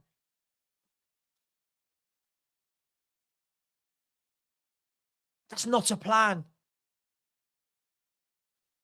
I want to watch attacking football. Believe it or not, I think nearly everyone in here given the choice, would say, yes, I want to watch attacking football. But believe it or not, you need players that can play attacking football. You need people that control games to facilitate attacking football.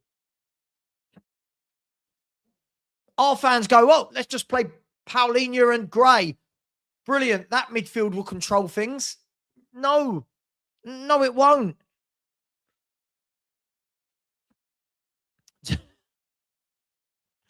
Hey, Dragusin's got the best agent in the world, though, right? His agent backs him fully. No, I agree. Paul, I agree. I don't disagree with you. I'm just saying I always get accused of going after the younger players. There are plenty of the older players that I am bored to death with. Plan, the P word, plan.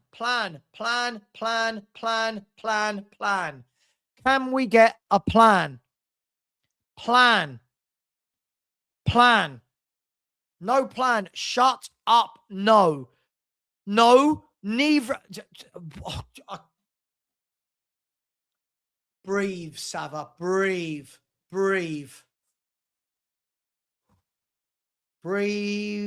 He's not real. Breathe. He's not real. Breathe. In and out. Breathe. Look at this level. Paulinho and Sarr can control a midfield. Look at the state of this. This is the guy that says, I want to watch attacking football, and then thinks that this midfield can control a game. One is a DM, and the other one is one of the worst technical footballers I've ever seen. Marius, please just admit you're a troll, because I'm actually going to remove your membership. I don't want your money, mate. I don't know if I've ever come across anybody so stupid.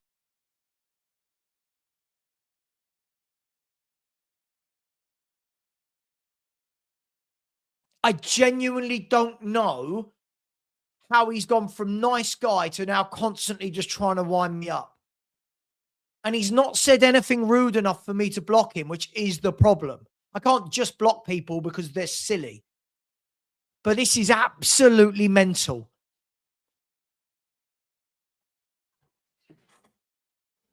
One second. We're about to take a lid off a pot of paint. There you go, look. If I can't do this, it'll be embarrassing, won't it?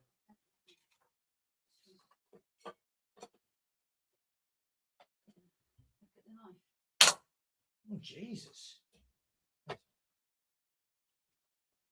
Yeah, it needs something stronger than this. Then it just unfurls the lid. Yeah, it's not working, is it? This is fun, isn't it? Sorry, everyone. Bear with me 1 second. Huh? I can't pause it. I can mute it. 1 second.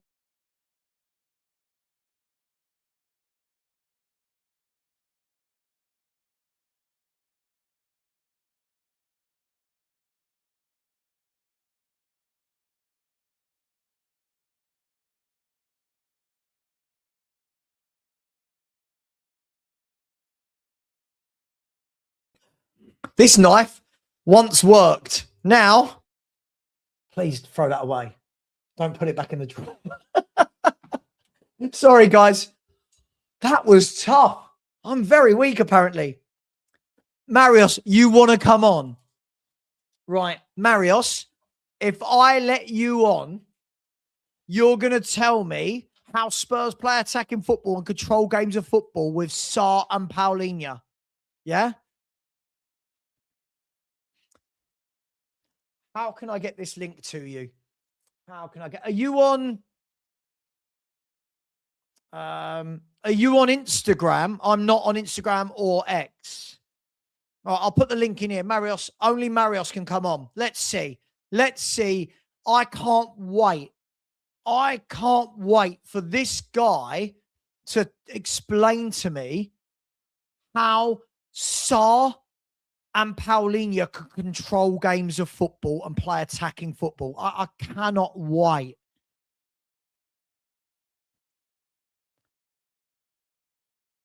Right.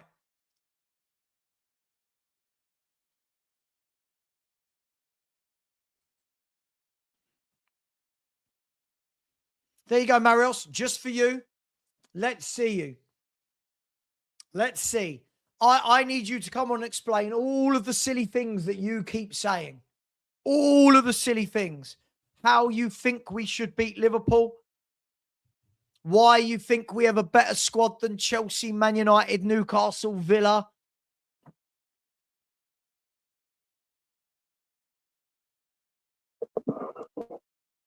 Marios. Yeah. Tell me you've been trolling me these last few months. You can't believe all of this stuff you come out with. Look, I think they can't control the midfield both too. Sorry? I think they can't control the midfield. How? Palhinha will be defensive midfielder and Sar a bit of a front of him. Okay, but you haven't told me how they control. Palhinha is a defensive midfielder. He's a tackler. And Papa Sarr is the worst technical midfielder I've ever seen in a Spurs shirt. How do they control a midfield? Rice and Zubimendi control midfields. They're technically gifted. How does Sarr and Palhinha? You're on mute. Sorry?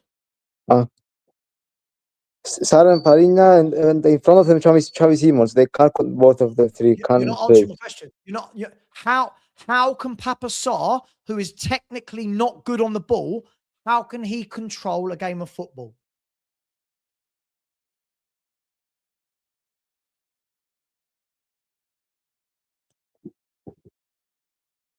He's not too bad on the ball, Sarr. He's dreadful on the ball. He's absolutely dreadful on the ball, Marios. See, what you're doing now is you're exposing to everyone that the silly things you say is because you don't understand what a good footballer looks like. So you've been telling me all season, Marios, that we have a better squad than Man U, Chelsea, Villa, and Newcastle, haven't you? Not Chelsea, but United and Newcastle, yes. You truly believe we have a better squad than Man United and Newcastle? Yeah, I do. Can you explain? I think we have better defense and attack than Newcastle. Can you okay? How? Explain. We have better center backs and right back and left back. So, sorry, who's better than Lewis Hall at left back? Udogi. What? Why is Udogi better than Lewis Hall? When he was fit, he showed more than Lewis Hall. Wow, on Marios, I'm not even going to be polite. I have no idea what you watch. Who's better than Tino Livramento at right back? Porro's better than Tino Livramento at right back. Attackingly, yes. At what? Attackingly. No, I'm asking, as a left back and a right back, why are Udogi and Porro better than Livramento and Hall? At defending, as left backs and right backs, why are they better? You keep saying things you can't answer. Defending, there was than both are worse than Livramento and the other guy. Have you watched Lewis Hall and Tino Livramento play football? Yeah, I have. And your conclusion is that Porro and Udogi, who are wing backs, are better than those two fullbacks at Newcastle? I think they are. Tactically, they are. Defensively, no. Okay. So can you tell me then, Destiny Udogi, please tell me what he does well in attack. He's got like 1 assist in 2 years or something. What's he good at? Attacking. He's good at throwing the ball in front. Sorry, he's good at what? Throwing the ball in the winger. But you said Destiny Udogi's good attacking. He has 2 assists in 2 Premier League seasons. Yeah, but it's a left back. But yes, I'm judging him as a left back. You just told me he was good attacking. Which one is it? You can't tell me he's good at attacking and then your defense for him not being good at attacking is that he's a left back. You see, the difference is, Maros, between me and you. You're not thinking before you're saying things. You're not thinking because you've got your Spurs hat on and you just look at every Spurs player and you think they're great. It doesn't matter how much we lose. You're not understanding this, are you? I am, but I think both Tudor and Frank has a fault done this season. Sorry? I think it's Frank and Tudor's fault this season. We are shit. It's their tactic. Okay, so why was Destiny Udogie bad last season going forward if it was Thomas Frank and Tudor's fault? He wasn't bad last season. He was good in the Europa League. He got 1 assist and no goals as an attacking wing back. That's bad. That's very bad.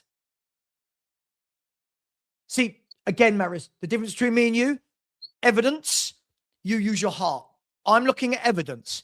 No offense, when somebody comes onto my channel and says to me that Papa Sarr is technically a very good footballer,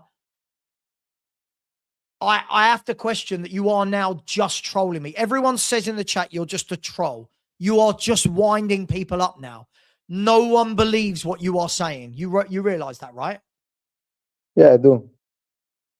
Then why? If everybody else is laughing and going, what is he talking about? Don't you understand that you're wrong? In some ways, yes. In some ways, no. But Marios, what I don't understand is you ask for managers to do things. When they do what you asked, you then say, oh no, they've got it wrong, even though they've done what you asked. Wednesday night, Tuesday night, we played Atletico. You said the day before, yeah, I don't want Gallagher. You said Gallagher's shit, don't want him. Simmons is shit, don't want him. Don't want Basuma in the team. Don't want Dragusin in the team, and you want Vicario dropped. Not one of those 5 started the game for Tottenham Hotspur, and he played who you wanted. He played Gray and Sarr in midfield that you wanted. He played Kinski, who you wanted. He played Mawani, who you wanted, right? He played Tell, who you wanted. Why then is that wrong now? You wanted that, didn't you? You asked for that. Yes, but we played shit. The tactic was shit. That's not what I asked. Listen to the words that are coming out of my mouth, right? The manager did what you asked for. You then said, oh, look at this 11. It's terrible. You asked for that.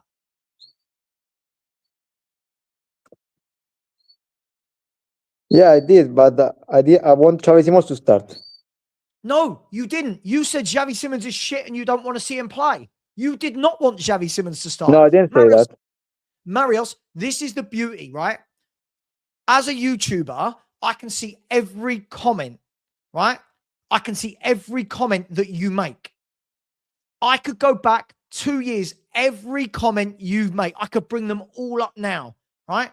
Go on, bring that comment. I said Xavi Simons was shit.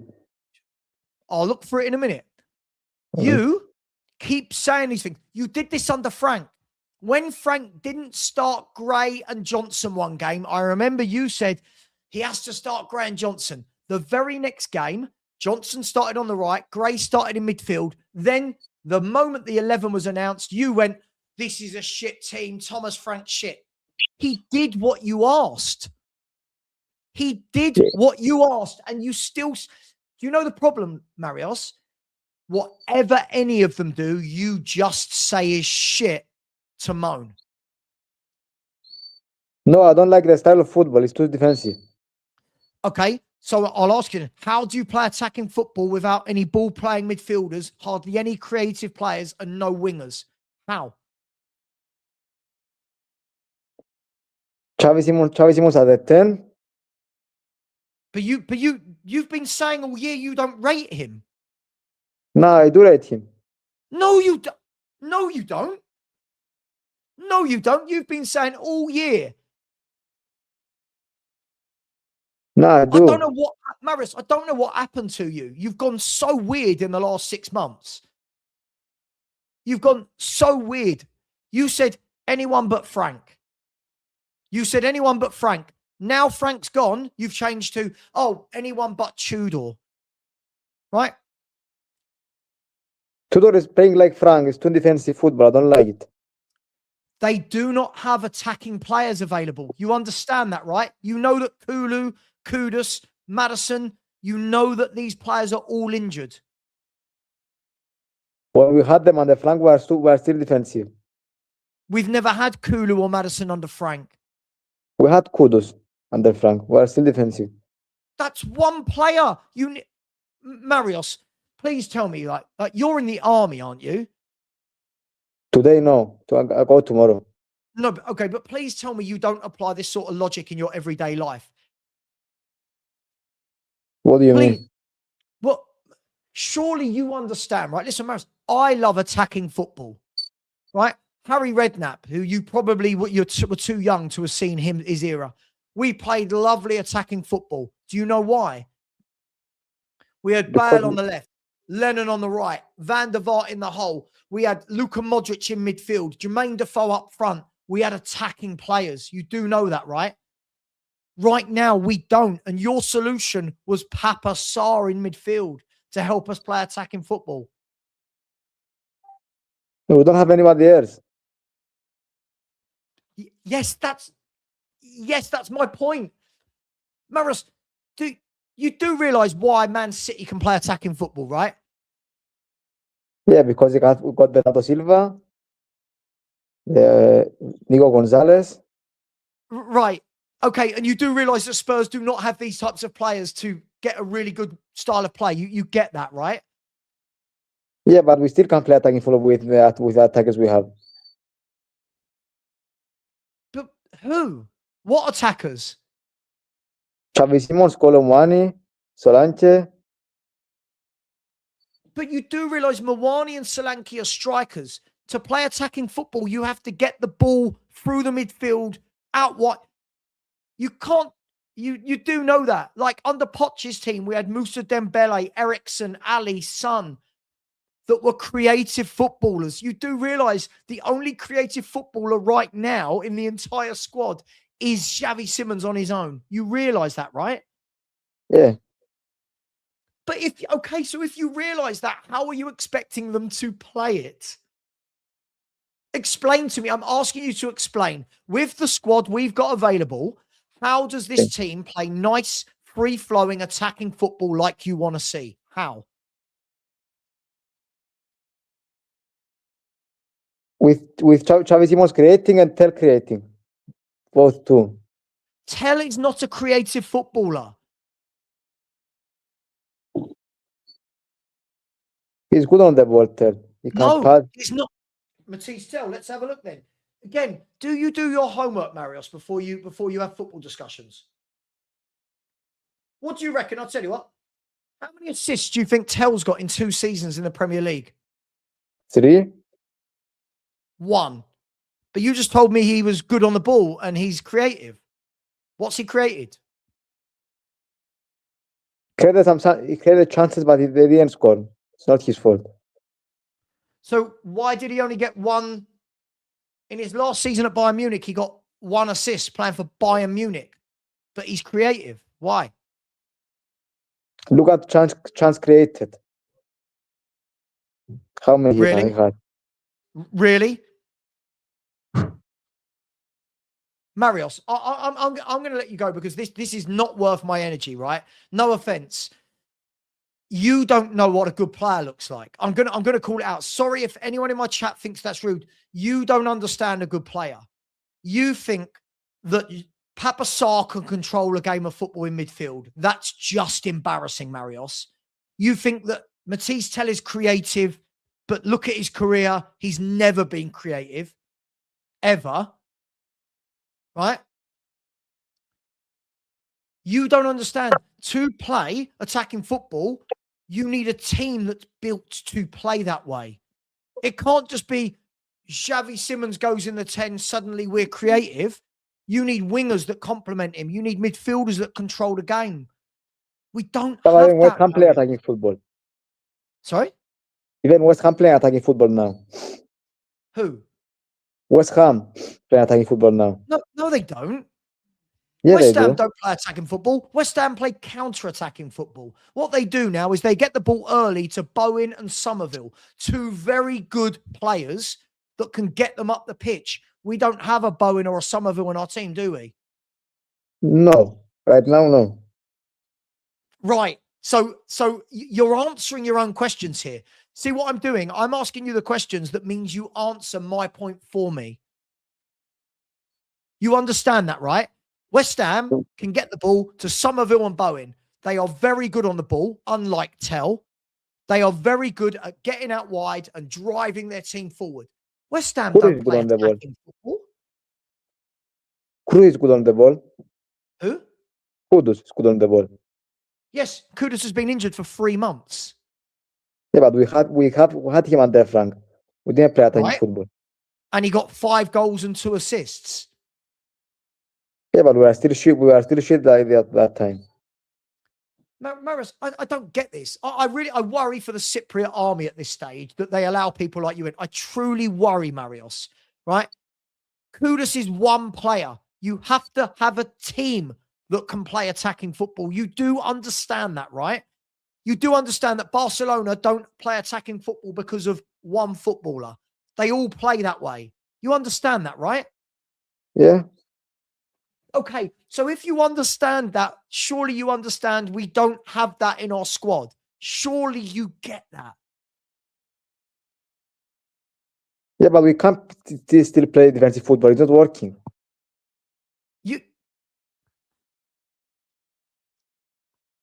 Sure, but Marios, I don't think it's for the lack of trying to play attacking football. We don't have the players. You wanted the midfield we saw against Bayern Munich. You wanted Gray and Sarr, right? Bayern They Munich. can't. Why? What happened with Gray and Sarr against Bayern Munich? Against Atletico Madrid, sorry. What happened? Kinski made mistakes. Sorry? Kinski made mistakes and Van de Ven. Okay, but why couldn't those two control the game from midfield? Because both of them are weak. But you want that, Marios? You've asked. Do you know what you've done? I'm so glad you came on. I want to You Saren have just- Maligna, not Saren Gray. You have just exposed yourself to everyone that you just don't know what you're talking about. I'm sorry. You talk a lot in the chat and you've just exposed yourself. Let's have a look at the highlights of what you've said so far. Sarr and Paulinho can control games of football. You believe that Sarr is a technical footballer. You believe that Matisse Tell is really creative, right? You believe that we can play attacking football, but at the same time acknowledge we don't have attacking players. You then want Sarr and Gray in midfield, but then say they're both too weak. You do realise you're contradicting yourself at every turn. I want Saren Paligna, not Saren Gray. Every show you took. Sure. Marios, I'm going to let you go. This is hurting my brain. This is. I'm not being rude. Well, actually, it might sound rude, right?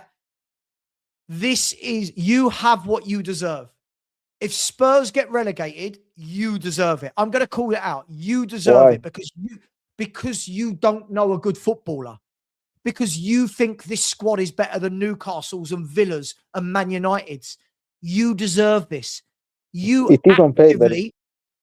actively look at Aston Villa and you think we've got better players than them. That is so worrying on so many levels. We have on paper better players. No, we don't. No. Who we got better than Morgan Rogers? What striker we got better than Ollie Watkins? What midfielder have we got better than Onana and Tielemans and Kamara? What goalkeeper we got better than Emi Martinez? What right back we got better than Matty Cash? What left back have we got better than Digne or Matson? None. And you don't know a player, and that's why. What you do, right? What you do is you go, we're Spurs. These players are Tottenham players. They're better than Aston Villa's. Why have Aston Villa finished above us for like the last 3 or 4 seasons? Why? Unai Emery. What? Unai Emery. Unai Emery. So let me ask you, is Conor Gallagher shit? Yeah, So why does Unai Emery want him? I don't know. See what I mean? So the manager, the brilliant manager, which is the reason why Villa are above us every season, wants Gallagher, but Gallagher's shit. You see what you're doing here, mate? You see how you're not making sense? You haven't answered me, by the way. Who have we got better in those positions than those players I just mentioned? Who is better than Rodgers? Kudus is better than Rodgers. Well, first and foremost, they play in a different position. And how are you even comparing them? Both right Morgan Rodgers wingers. is not a right winger. What are you doing there? Xavi Simons is better than Rodgers then. Xavi Simons is better than Morgan Rodgers. Yeah. Right now, you believe Xavi Simons is better than Morgan Rodgers. Not right now, on paper. What does that mean? Why? He achieved more things than Rodgers. So right now, if you had the choice between Xavi Simons and Morgan Rodgers, you are picking Xavi Simons. You're on mute. Yeah, I do. You do. Okay. All right. Cool. There you go, everyone. I can't believe it, but I don't have the strength to argue against that. Okay. Who's better than Emi Martinez in goal? No one. Okay. Who's better than Luca Digne at left back? No one. Who's better than Matty Cash at right back? Porro. Porro's better than Matty Cash as a fullback, is he? As a wing back. I didn't ask that. I said, as a fullback, who's better than Matty Cash or Porro? Porro is better as a wing back, but not as fullback. That's not what I asked. Who's better as a fullback, Matty Cash or Porro? Cash. Who's better in midfield? Have we got anyone as good as Yuri Tielemans on the ball? No. Any of our strikers as good as Ollie Watkins? What? Are any of our strikers as good as Ollie Watkins? No, I'm not. Right. You see my point? So no one as good as Emi Martinez. No one as good as Luca Digne. No one as good as Morgan Rodgers. No one as good as Yuri Tielemans. No one as good as Ollie Watkins. Right? That's just 4 or 5. You see the point here? You sitting there saying we've got a better squad, but all of the players I'm naming, you can't see that are better than our footballers. So how have we got a better squad? We do on paper have better squad than them. No, that's not an answer. Your answer to everything can't be on paper. That doesn't mean anything. With your eyes and when you're watching them play, who is better, our squad or Aston Villa's? When I watch them play, Aston Villa's. Right. But they have Unai Emery. Yes, they do have Unai Emery, right? But you think Unai Emery is the difference between 17th and 4th? You think Unai Emery would have our squad in the top 4 like he has with Villa? He would have us six at least. So Unai Emery would have a 6th at least, but Villa are 4th. So that still makes Villa's squad better than ours, in your opinion. Yeah, right now they're better than us, yes. Man United. Yeah. Look at Man United's front 4 alone. Bruno Fernandes, Sesko, Cunha, and Buemo. Yeah, but what do they have in defense? What do we have in defense? Romero, Van de Ven. Right. Okay, Romero and Van de Ven. And how many goals have those two conceded in the last 3 years together? Because of the style of football we had on the ranch. But you said we were defensive under Frank. So why did we concede goals under Frank? If it was Angie's fault. You see, you're floating about who you want to blame because you know you're trolling. You know you're lying. You know you don't believe what you're saying. What left back United have? Luke Shaw. Who would I want a left back, you saying? Yes, Luke Shaw or Udogie. Luke Shaw. I don't think Destiny Udogi's done nothing in football. Destiny Udogi's done nothing in 3 years for me. Nothing. What did Luke Shaw do? What did Luke Shaw do? Luke Shaw's won multiple trophies, played for England multiple times, and has been at Man United for about a decade. What do you mean? Yeah, but now he's not. Now he's not good now. When's Udogie ever been good? First year under Ange. The first year under Ange. What was he good at? He was good defensively. 1v1, he was always winning with the wingers. Was he? Was he? Yeah, he was.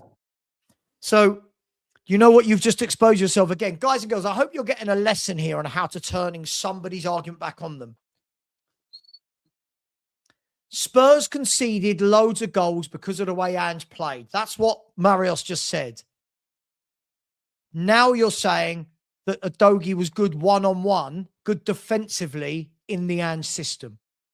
Which one is it? So the Ange system was good for Udogie, but it meant Van der Ven and Romero weren't very good in it. Which one is it? Which one is it, Marios? It was a high line. Right. And if I'm not wrong, wingers got in behind Udogie and Porro for fun. So how did Udogie do well? Udogie was stopping them many times.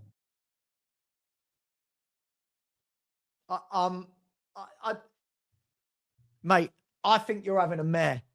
I think everyone here has seen you have a mare. The problem is, I love how much you want to back the team and the players, but it doesn't matter how many games they lose, you find an excuse. They've lost 48 games in 105. You do realize that is absolutely atrocious, don't you? Yeah, I do. So on paper, why are they good then? If they've lost that many games in 105, why are all these players better than Man United, better than Villa, better than Newcastle? Those clubs haven't lost 48 in 105. I think the managers we had weren't good enough. The managers we had weren't good enough. So it's nothing to do with the players, right? No, I think they have blame, but mostly it's the managers for me. Sure. So Man United. Why are Man United much better than us this season? Because they sacked Amorim early and got Carrick. Because they sacked Amorim and got Carrick, yeah? Yeah.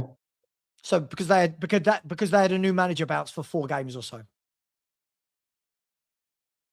Yeah, they had manager bounce for 10 games.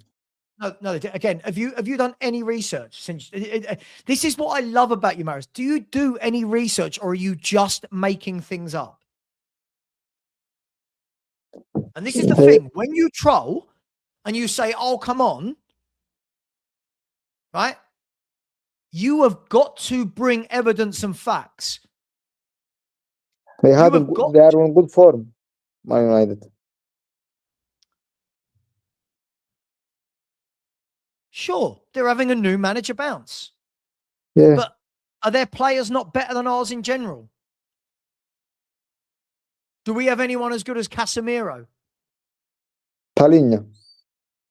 Paulinho's as good as Casemiro, is he? Yeah. So just to use your example just now, look at what Casemiro's won in his career. He's 35 years old. This is what you said. This is the way you judge people. This is how you judged it. You judged it on what's Luke Shaw done in his career. Cool. What's Casemiro done in his? You see, the thing is, Marios, you're not consistent. Do you know what? I like you. You're funny, right? But you are somebody that you are not consistent in how you're judging this. 1 minute, it's Ange's fault why we can't defend. Then it was Udogie defended well in that same system. Then it's Frank's fault. Now it's Tudor's fault, right? You sit there and gone, on paper, at the back, we've got Romero, Van der Ven, Porro and Udogie. I've seen this back four for 3 years and I don't rate it. What are you rating about it? The volume of goals that back four, not all playing at the same time, have conceded is mad. How many times they played both for played?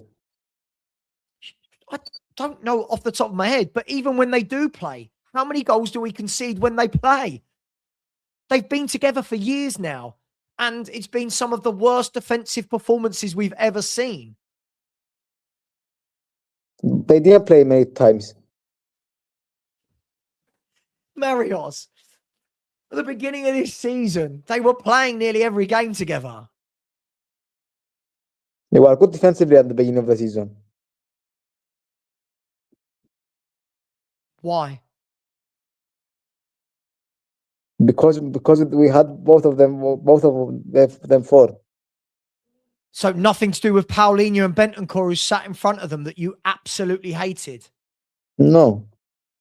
So the two DMs that actually supported and stopped us conceding goals, it was nothing to do with that. Bentancur was awful this season. Sorry? Bentancur was awful this season when he played. But yet you rate Sarr. Do you think Sarr's better than Bentancur? Yeah. Wow. Wow. Guys and girls, I don't know what to say at this stage, right? We are at the stage, right, where Sarr is a better player than Bentancur.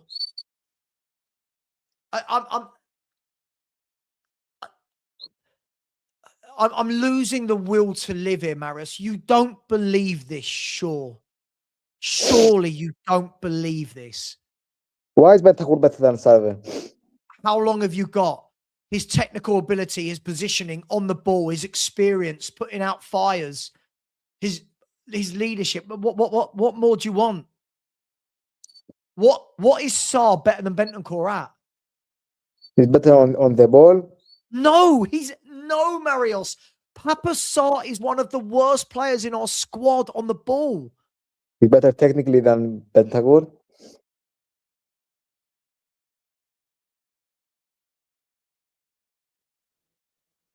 He's better technically than Bentancur. Did you just say that? He's passing forward. Bentancur only pass backwards. Did you say he's technically better on the ball than Bentancur?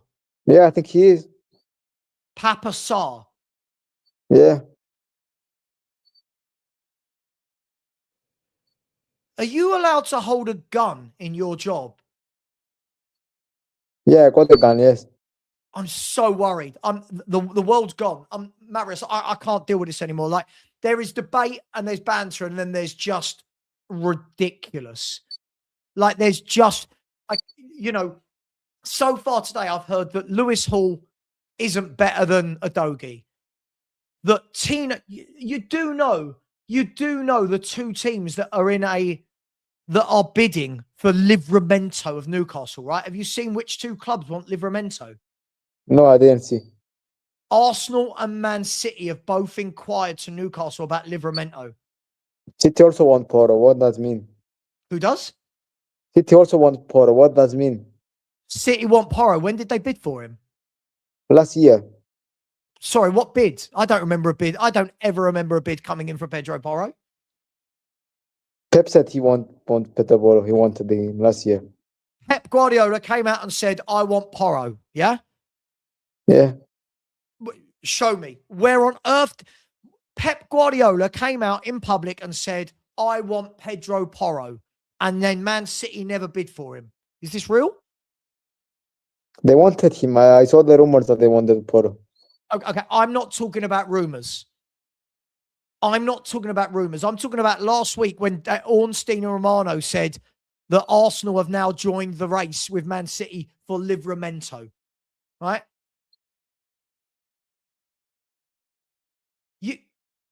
I am so worried that we have fans like you that watch these players and still say what you say.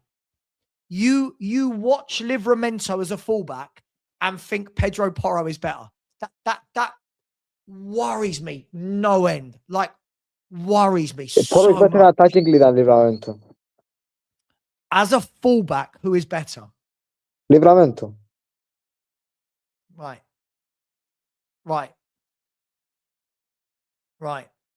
That's my point. Where do they But both play? If you want wing back, Porro is better. But Porro's not been playing wing back for about 3 years now. That's their system wrong. We should play him on wing back. He's not the right back. Marius, mate. Honestly, I truly worry that I truly worry that you haven't seen the good Spurs teams of the past, have you? I saw under Poch. I was watching. How old were you under Poch? I was 12, 13, something like that. How old are you now? 18. You're 18. Okay, so Poch's best years were about 8, 9 years ago. So you would have been about 10, right? Yeah. Other than that, you've not seen the Luka Modric's, have you? And the Rafael van der Vaarts, the Jermaine Defoes, the Robbie Keanes, the Berbatovs. No, I didn't. I watched him only with highlights. Right. Okay. But you didn't get to see it, because if you had have seen those players play, there is no way you would be talking like this about people like Papa Sarr and Pedro Porro and Destiny Udogie. There is no way. Maris, you just sat there in the chat and belittled the Arsenal squad that is top of the Premier League. It was top of the Champions League. It's in the final of the League Cup, and they're in the quarterfinals of the FA Cup. I better how they play. I better them how they play, not their squad. It doesn't matter. Do they win? Do they win more than they lose? And are they top of all of those tables? Yeah, but the football is so boring. Maris, that's not the point. That's not the point. Forget what you like. Right now, you acknowledge that Arsenal are the best team in the country, right? No, I think the City are the best team in the country. Okay, so why aren't City top? The league is not over yet. That's not what Marius, the question I'm asking you isn't when the season finishes. If City win the league, they are the best team in the league. Right now, Arsenal are 7 points clear, right? With the name in hand. Right? Sure. Right now, Arsenal look like they're winning the league, right? Is that yes or no? They look like they're winning the league. Right now, yeah, but I don't think they will win the league. Sure. Right, this is really difficult. I'm not talking about hypotheticals. I'm talking about right now, Arsenal are 7 points clear at the top of the table. Yes or no? Yes. Okay. Why? If they're not the best team in the country, why did they win the Champions League league table? Why are they top of the Premier League? Why are they in the League Cup final? And why are they in the quarterfinals of the FA Cup if they're not the best team in the country? Because they don't play like the best team in the country. What does that mean? What do you mean they don't play? Do you mean for the style of football you like, they don't play like the best team in the country? Yeah. Okay, so I'm going to say this. Arsenal in the Premier League, right? Are you ready? Are you ready for this? Yeah. Surely the metric of being the best team in the country is 1, you are top. 2, you have won the most games. 3, you have lost the least games. 4, you have scored the most goals. 5, you have conceded the least. Guess what? All of that applies to Arsenal, Marius. They didn't score the most goals. See, we saw our set pieces. Marius, mate, I've got to let you go. Marius, you've got to grow up. Sorry, mate. You've got to grow up. This is ridiculous. This is ridiculous. They are the top goal scorers in the country, right? You do know. Okay, so Marius, do set piece goals count as a goal? Yes, but it's not good looking, is it? We're not talking about style. We're talking about fact, right? Are they the top goal scorers in the country, Marius? Yes or no? Yes. Have they got the best defense in the country? Yes or no? Yes. Have they won the most games? Yes. Have they lost the least games? Have they? I don't know. Yes. Have they got the most points? Yes, but it's not over yet. Right? That's what I mean. Sure, but the fact is, even with all this evidence in front of you, you can't bring yourself to say, yes, they're a good team. Like, you're so Spurs, that you can't see the truth on any of these other clubs or the players. I didn't say their squad wasn't aren't good. It's the best squad in the country. Yeah, it is. Right. So what are you even, I don't understand you. How? I'm telling you that their style is not good to watch. I didn't say it was.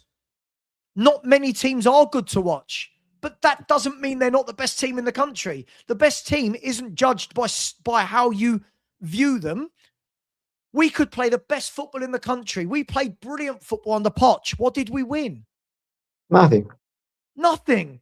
So no one cares, right? None of But all Arsenal of won those. nothing as well. Sure, but you know they're going to this year, right? You see they're about to win some trophies this year. Maybe they will fact it. Who knows?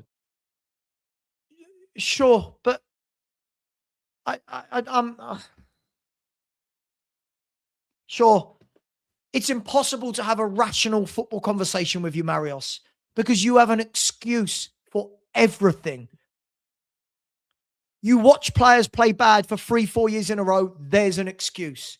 You watch players of other clubs, right? Play really well, there's an excuse as to why they play well and ours don't. I can't do this anymore with you, Marios. I'll be honest, I don't really want you watching my show. It's hard work with you. You don't understand football. You don't know what a technical footballer looks like, do you? Just admit it. You don't know what a technical footballer is. So, Sava, you think Tudor is better than Arteta? No. Sorry? You think Igor is better than Arteta? Do I think Tudor is better than Arteta? Is that a serious question? Yeah, you think it's better or no? What do you think, Mary? Do you think I rate Tudor? No, but you defend him. I've not. Marios, again, grow up. Nate, when have I defended him? Go on.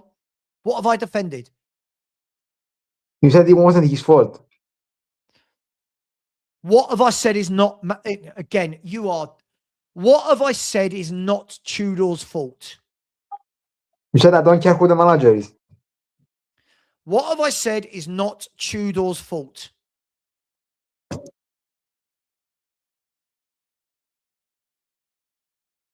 When it was, you said the Atletico wasn't his fault.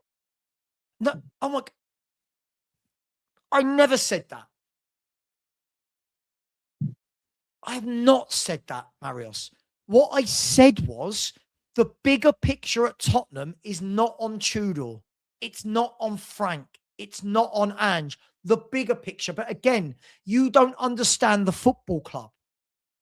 You don't understand Tottenham Hotspur and the history, which is why you don't understand this.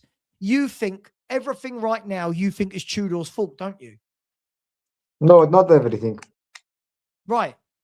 Okay. This is what I've said.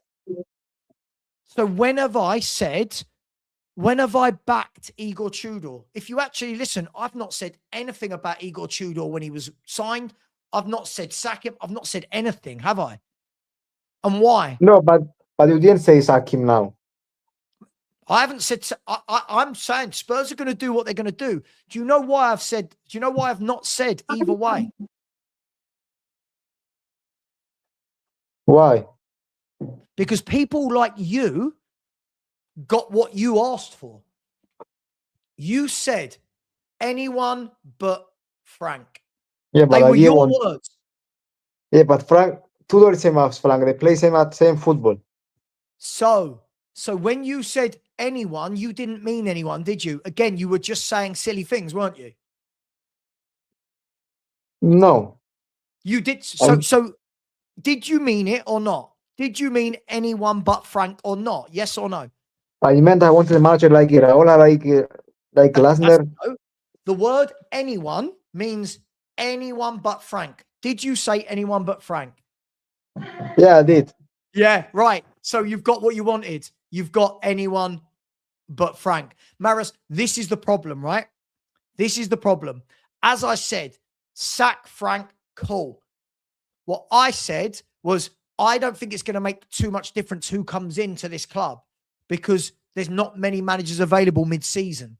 What you said, Why didn't go for Iraola?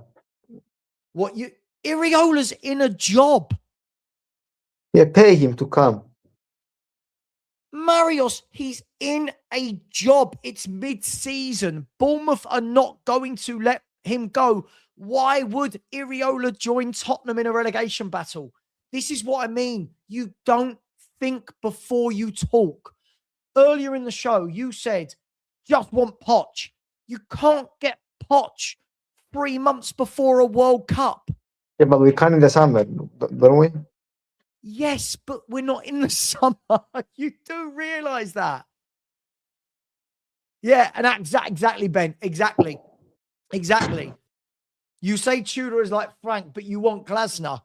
Glasner also plays non-attacking football. Glasner does play attacking football. But so you see how you confuse people because you change everything you say every week. You change everything you say. If you turn around and say anyone but Frank, that means anyone. If you had said, I hate Frank, get rid of him, but it must be XYZ, fine. But you didn't. You said anyone but Frank. They bought in anyone, and now you're not happy.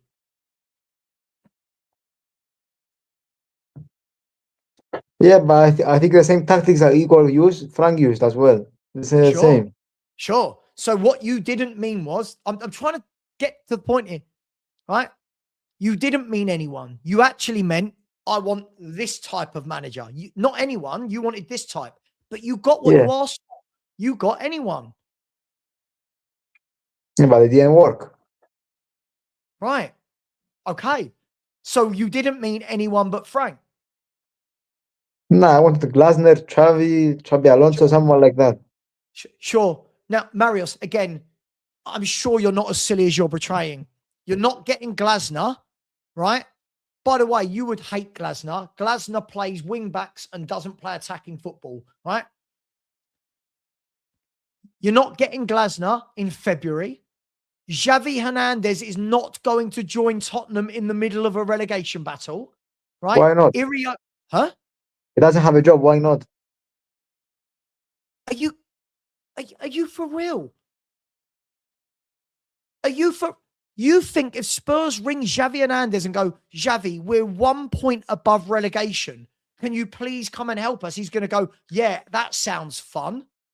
Really?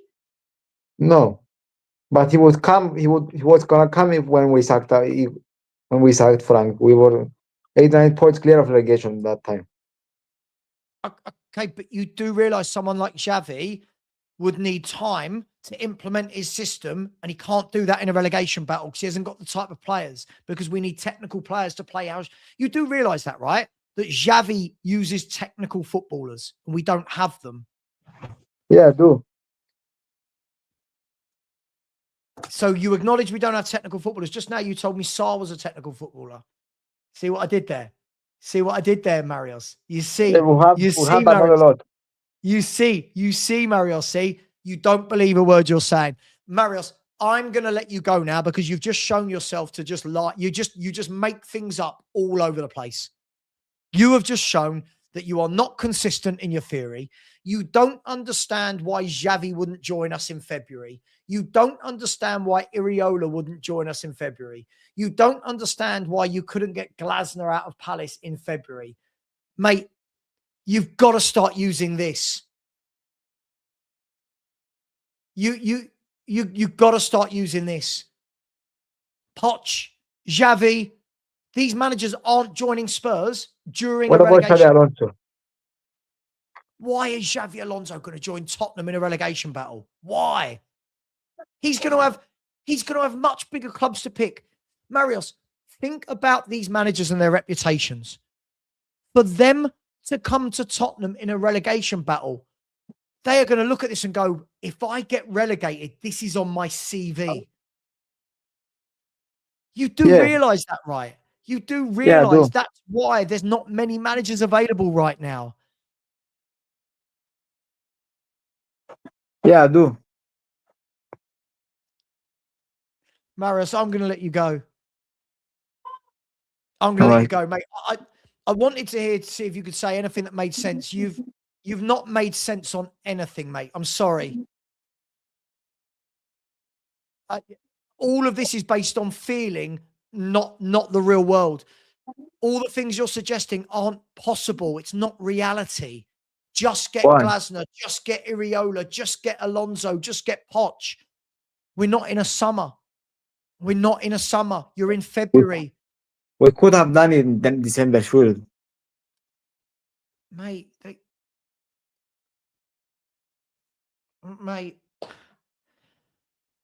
you think Glasner was going to leave Palace to come to Spurs in December? Yeah. You do. You truly believe that? Yeah, if you give Palace the money, yes. Mate, you're deluded. Mate, you're so deluded. I'm sorry. You don't live in the real world. I can tell you've never worked for a business, have you, or understood how life works, because all the things you're saying, you think this is a computer game. You think Iriola would have left Bournemouth to join us in a relegation battle. This is ridiculous. Not now, in December, they would have. In November. In December, we were losing. You don't get it, do you? After we lost to Arsenal, they should have sacked Frank and get Raola or Glasner. But why would those guys want to join us when we are in a terrible position mid-season? We were sixth after we lost to Arsenal that time. Dude, you said sack him in December. In December, we were firmly in the bottom half of the Premier League table. Yeah, but not in the relegation battle. Why would Iriola join Tottenham now? Right now, why would he in the middle of a season? He's got a job. He's going well. Why? This arrogance that they're all just going to drop what they're doing to join Tottenham. You're not understanding the reality of how bad we are you? You don't understand the reality of how bad the squad is and the director of football and you don't get it, do you? You think in your mind, do you truly believe that an Iriola or Glasner comes in and fixes this? Yeah. You do, don't you? Yeah, I do.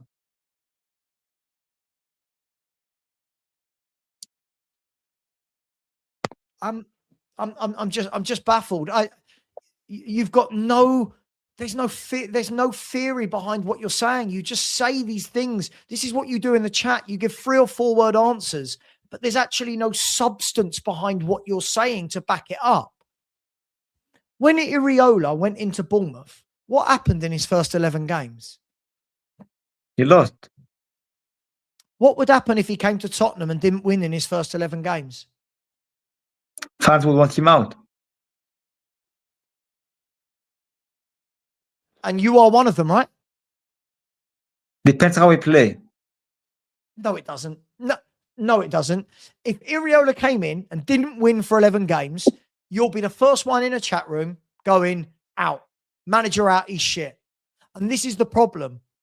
This is the problem. You don't understand that managers need time. You don't understand that, do you? You don't understand that Eddie Howe has had time at Newcastle. Unai Emery has had time at Aston Villa. Unai Emery in 6 months he beats the team. In 6 months he beats at Aston Villa. Sure, but we're asking a manager to come in with 9 games to go. That's not 6 months. We're in the relegation battle. What do we have to do now? Yeah, we need to win games. Yes, we do need to win games. But bringing in Iriola, he's not a relegation specialist, is he? He's someone that builds. You do realise that some of these managers you're asking for, Xavi Hernandez, Why would he go into a relegation battle? When's he ever done it? I don't know why he's like, but we're the manager Right. right now. So, but yes, but again, this is where I'm trying to get some logic into your thinking, Marios. Please take a step back and think logically. When you bring in a manager into a club, you're bringing them into a situation. When you bring them into the summer, it's different. When you are bringing them in, right? When you are bringing them in a relegation battle, Xavi Hernandez, who I love as a manager, has no experience of a relegation battle. He has no experience of the Premier League, and none of the players in our club can play the way Xavi plays. So Right, why would you bring him in now? Would you take Sean Dyche now? No, I wouldn't take Sean Dyche. Why? He has experience in relegation battle. Sure, but I think these players are gone. That's the difference between me and you, right? I'm asking you. You keep saying you want all these players. When Xavi Alonso managed in the Premier League or in a relegation battle? Why? What would he do with 9 games to go? How would he be able to implement his style into these players? You don't think about those things, Mario. It's not about style. We need to win games. Yes, I know. But the managers you are suggesting are managers that have gone and implemented styles into football clubs. They are not managers that have gone into a club and you've gone, right, just scrape and fight. Iriola went into Bournemouth, took time and built them, implemented his style of play. You think he can do that overnight at Tottenham?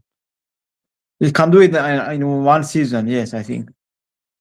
We've got 9 games. Forget one season. We've got 9 games. This is where you're not thinking. Can Xavi Hernandez, how does Xavi Hernandez play? What does Xavi Hernandez teams do? Tiki-taka. Right. Who in the Tottenham team is going to be able to play tiki-taka? Xavi Simons. 1. You do realize to play tiki-taka, all of them have to be good. You do realize that, right? You do realize when Pep plays tiki-taka because all of his players are super good. So Xavi Simons, go on. Who else? Kudus. Right. Who's injured, but sure. Okay. Poro. No, Poro. Right. Okay. Right. But do you see my point? You want to bring in a manager with 9 games to go who's known for the Barcelona style of football. We are in a relegation battle with technical players not to be seen. So do you see but you don't want Sean Dyche to come. Why? Hang on. This isn't about me. I've already given my piece over and over again about managers, right? This is about you. I am trying to get you to understand that different people come into different scenarios, right? You keep advocating to bring in these managers, right, who aren't suited for the situation we're in. By the way, when you say Xavi Hernandez, I like Xavi Hernandez.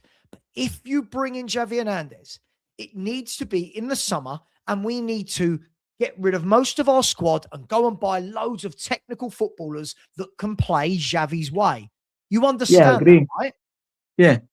Okay, so what good is bringing in a manager that plays tiki-taka to a relegation battle with players who can't play that way? With a manager that can win games. But you haven't answered my question. Marius, listen to the question. Xavi plays tiki-taka football. That's what he's known for as a player, right? And a manager. He is known for possession-based football with good technical players. Yeah. How does that help us right now in a relegation battle? It doesn't. Right now, it doesn't help us. So why would you want him right now? You see what I'm saying? I don't want him. I wanted him in December, January, not now. But right now, you're saying go and get Iriola, right? Yeah, Iraola can save us now. I think his football can save us now. Okay, but Iriola at both the clubs he's gone to has started very slowly and built them up. again, that's not what a relegation battle is. So again, this is you understand what I'm saying, right? I'm So trying to get you, who should we be getting now? mate. Listen, I wouldn't have changed manager. That's the point. If So, they don't have a plan, I wouldn't have changed manager. would you would have kept Tudor now? You would keep Tudor. Right now, I don't think it matters who is the manager. This is the problem. I have not said keep Tudor. The difference is you can't understand when I say this. You think I'm backing Tudor. What was my opinion when Spurs hired Tudor? Marius, what did I say? You said you don't know what you would do. But what did I say about Tudor? I don't remember. You know why you don't remember? Why? Because I didn't say anything. I said, didn't I? When Tudor comes, fine. There you go. Spurs have made their decision. I said, and what you've done is exactly what many of us in my chat said. We said, you watch all the people that said anyone but Frank. When these players don't play any better and start losing games and continue to lose games, they'll just say next manager out. And you're now back to that. This manager out. You want Robbie Keane. Have I seen you say that as well? You want Robbie Keane? Yeah, I want Robbie Keane. Okay. Why would Robbie Keane leave a permanent job to take a temporary job? Because he's a Spurs legend. Now, okay. Now answer that maturely. Why would he take the job when it means leaving his full-time secure job to join a relegation battle for 9 games? Now think about it. Why would he? Think about it. Why would I leave a job where I'm 100% secure, getting paid every month? I'm in a long-term contract. Why am I going to say, oh, you want me for the last 3 months? Yeah, I'll leave my full-time job for 3 months. Why? I don't know why, but he still want to join Spurs, right? Right. Robbie Keane has turned us down. So I am telling you, he is thinking the same way I'm thinking. People are not going to leave a full-time job to take an interim job. But you keep saying these things, Marius. You keep saying, Poch. Sure, Poch is a manager somewhere else right now. He's not joining Tottenham. Robbie Keane is a manager somewhere else. So is Glasner. So is Iriola. Yeah, but Robbie Keane is not at the top. He's not at the top level manager. Yes, is he? So then why do you want him at Tottenham if he's not? Okay, so here we go. So Robbie Keane, do you want him? Yes. Robbie Keane, he's not a top level manager. Make it make sense. You see? If you're at the top league, he will get much more money at Spurs in 3 months, right? Well, no, not if he's only here for 3 months and he's got a full-time job there. No. How much he get at Fenerbahce? I don't think he gets a lot. What? I don't think he gets a lot of money at Fenerbahce, to be fair. But, Marios, would you leave a full-time job to take a contract? No one would. If he would Spurs, yes, I would, yes. I feel like this is really difficult having this conversation because I just don't feel that you're understanding the way things work in the real world. I feel like this is FIFA or Football Manager. This isn't the real world. This isn't real world. Why? Why? Because the real world is important. The real world is important. You're thinking like a football fan. Yeah. Robbie Keane isn't going to say, yeah, you want me for 3 months? Yeah, I'll leave my job for 3 months. He's not stupid. He's a grown man with bills to pay and a family. Sure. Marius, look, I'm gonna leave it there, mate. I was hoping that you would come onto the stream with some evidence, with some debate, with some reasoning behind all of the things you say, but you just don't say anything. You don't make sense. You can't formulate an argument or a debate as to why the things you're saying could or should happen. What you need to do, you need to go and watch some podcasts with agents, with managers, with business football people to understand, right, how it actually works at a football club. You seem to think it's a computer game. No, I don't. You do. Robbie Keane's agent isn't going to advise him, is he? Yeah, definitely go to there for 3 months and leave your job. That's not how the real world works, Marios. Right? Yeah, no. You have shown, no offense, but you have shown to me in this last hour that everything you say in the chat, again, you don't use this before you type. You just say the first thing that comes to mind. Yeah, I agree. Right.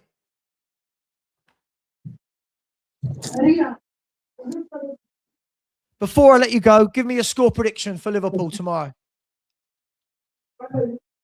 You want the realistic or what I want? Well, we all want to win. I want the truth. What do you think is going to be the score? 5-1. So then you clearly don't think the players are very good, the same as me. No, but we never win at Liverpool, don't we? I think we beat Forest. Based on We got better team than Forest. based on We got better players. based on That's 11 games, mate. huh? That's 11 games. Right. But based on the last 3 seasons, we lose and lose and lose and lose and lose and lose and lose. So I think we lose to Liverpool. We get knocked out by Atletico and we beat Forest. okay. But so you think these players we've got available right now is a better 11 than Nottingham Forest's? Yeah. Gibbs White, Sangare, Anderson, That's it, though. Milenkovic, Murillo. Yeah? Oleana, Ortega in goal. You think the 11 we've got right now is better than those players I've just mentioned? I think we got better than Forest, yeah. So let me just get this clear. So against Forest, we might have Dragusin, Danso, Sosa, But we Gray. have Van de Ven against Forest. So sure, one player. But you think the 11 we've got available right now is better than Forest's 11? We got better goalkeeper. Vicario's better than Ortega? He isn't Sales their starting goalkeeper. You think Vicario is better than Ortega? Sales is he would play Sales, right? He's Sales is their not starting better than goalkeeper. Sells either. How? Marius, I've got to let you go. I can't do this with you, mate. You think our players are better than everyone else's players, even though they lose every week. It's madness. You see that, right? So you think we will lose to Forest? I think at the moment, the way we're going, yes. And we will lose Maybe if after a that. different manager comes in, maybe if we get some players back fit. But right now, with what we've got available, What do you it's a think mess. Sunderland away will lose, you think? At the moment, yes. Maybe a draw. Maybe. Brighton at home? I can't see where we're getting a win right now, Marius. Right now, I can't see where we're getting a win. Not even Wolves away? Can't see it. Can't see it. Wolves away have just beaten Villa and Liverpool at their own ground. They've just but they're drawn still with bottom of the Arsenal. league. Marius, you do know that Wolves have just drawn with Arsenal, beat Liverpool and beat Villa at home. Yeah, I do. So what? Why should I turn around and go, Spurs are easily going to win that game? Because they're bottom of the league. Okay, but why did they beat Liverpool? Why did they beat Villa? See, again, you don't apply logic. You do realize that they have now no pressure as a football team because they're relegated. You get that, right? Yeah, I get that. They have no pressure. That's good for them. Right, they have no pressure. We have a lot of pressure on us. Yeah. But you just keep saying every team we play, you think we're better than. Every team. We keep losing and you keep telling everyone we're better. Do you think our back four is better than Forest back four right now? No. Do you think our midfield is better than Forest's midfield? I think Palinya is better than Anderson. And Oh, shut up. I've got to let you go. I've got to let you, ridiculous. Marius, I've got to let you go. This is ridiculous. Elliot Anderson is going to move to Man City this summer, probably, or Liverpool. Just stop. This is ridiculous. Do you not watch Anderson and see how bloody good he is? yeah, he's good, but Palinya is more experienced than Anderson. Isn't he?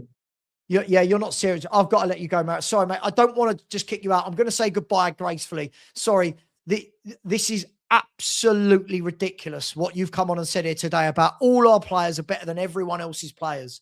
This is absolutely ridiculous. And this is why you think we should be so much higher in the table, because you're not understanding how our players aren't that good. Wait, You're not getting it. What they have? Anderson and which else? Anderson, Sangare, Gibbs White. Wait, Palinya is not better than Sangare. Maybe Paulinho over Sangare, different types of players, maybe. But Gibbs White and Anderson walk into our midfield. Hudson-Odoi walks into our left wing, right? Whoever they've got on the right wing right now walks into our right wing. If we had Kudus fit, it would have been Kudus, yeah? But he's not fit. But he's not fit. We can't just start making things up. He's not fit.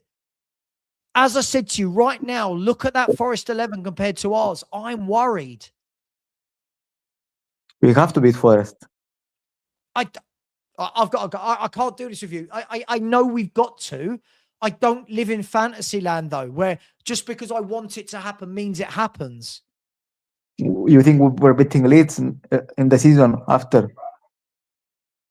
Depends who's back for the Leeds game. I can only judge by what we're available now, which is why when you're in the chat and you say things like, we have to get a point at Liverpool, we will get a point. It's ridiculous. We have to fight for a point. That's my point.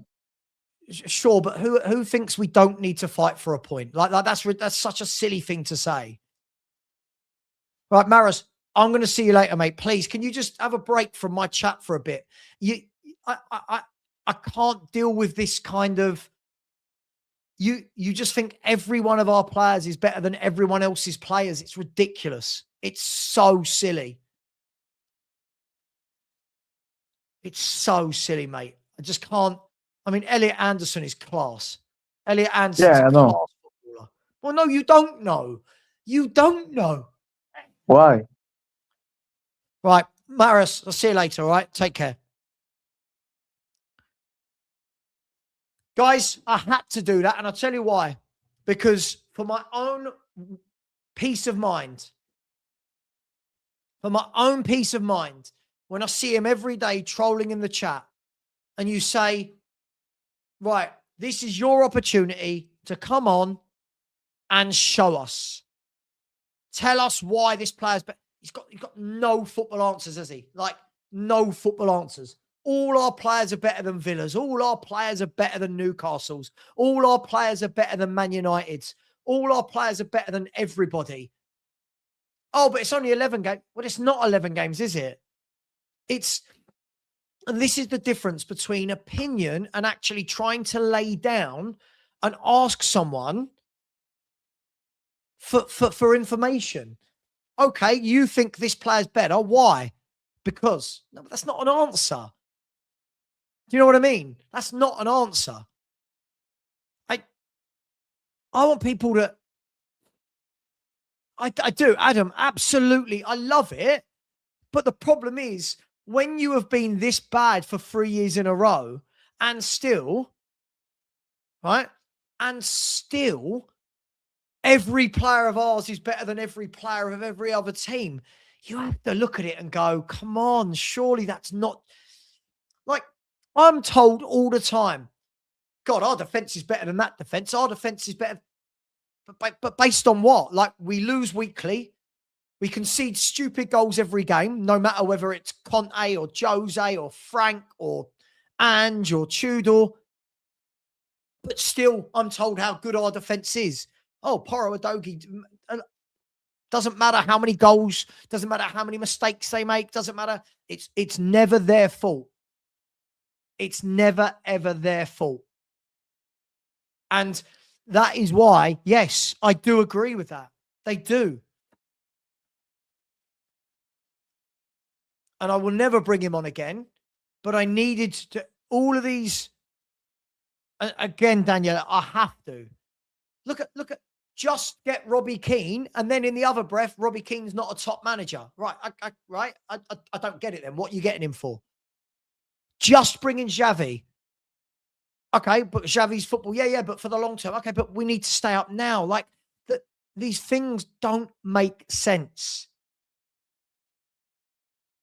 These things don't make sense.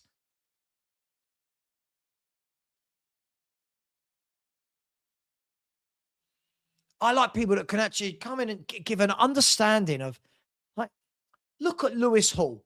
If anyone is watching Lewis Hall at Newcastle and thinks Udogie is better, I truly worry.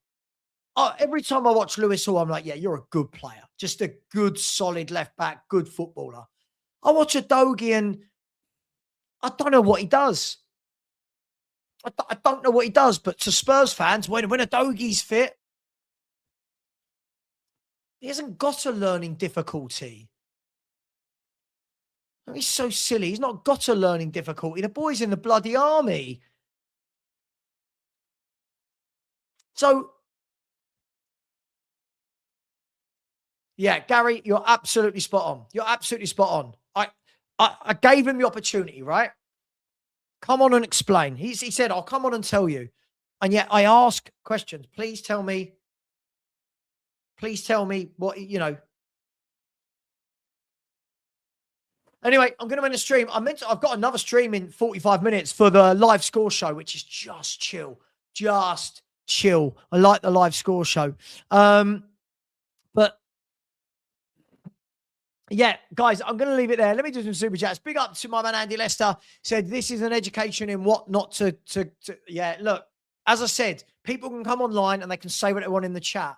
When you face them with the questions, they can't answer them. Now, I'll get loads of comments now going, oh, you were bullying. No, I wasn't. I asked questions and I wanted the answers. I wasn't getting any answers. Big up to you, Andy. Thank you very much. Really appreciate that. Big up to Adam Gill. Said large parts of our fan base would take 17th playing nice football, a la Ange, over being in Europe playing negative football. Adam, this is the problem. You look at that person who called in. Oh yeah, but Arsenal score set pieces. Yeah, but they're top of the league. Yeah, but they're boring. Sure, but they're top of the league. We'd love to be top of the league. I don't know. Big up to you. Thanks, Adam. Really appreciate that. And last but not least, my man, Jordan, thank you very much. Said changing manager at this point is like taking a paracetamol from a brain tumor and expecting that to be the cure. These players need to find something within themselves at this stage and stop hiding behind excuses. That's what I'm saying. I don't rate Tudor, right? But the excuses for these players now, either they're good enough or they're not. It can't just constantly be managers. If it's constant poor performances, there's got to be something else to it as well, right? Guys, girls, I'm going to leave it there. Thank you so much, Jordan. I might give the live score show a rest, actually, guys. I didn't think I'd be doing 3 hours 30, so I'm going to give the live score show a bit of a rest, to be honest with you. Thank you so much to everybody who's watched. Look, guys, as I said, anyone's always welcome on my channel, but there's got to, you know what I mean? If you're gonna come and if you're gonna give the Bertie big balls in the chat, you've got to be able to hold your own when you come on. You've got to be able to bring some evidence. You know, it's just silly. But hey, take care. Much love. Let me see if anyone else is live. Sorry, let me see if I can redirect.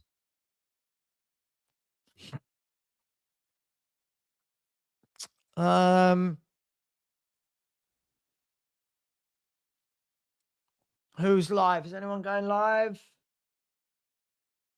I can't see that anyone's live at the moment. I can't see that anyone's live. Sorry, guys. Much love.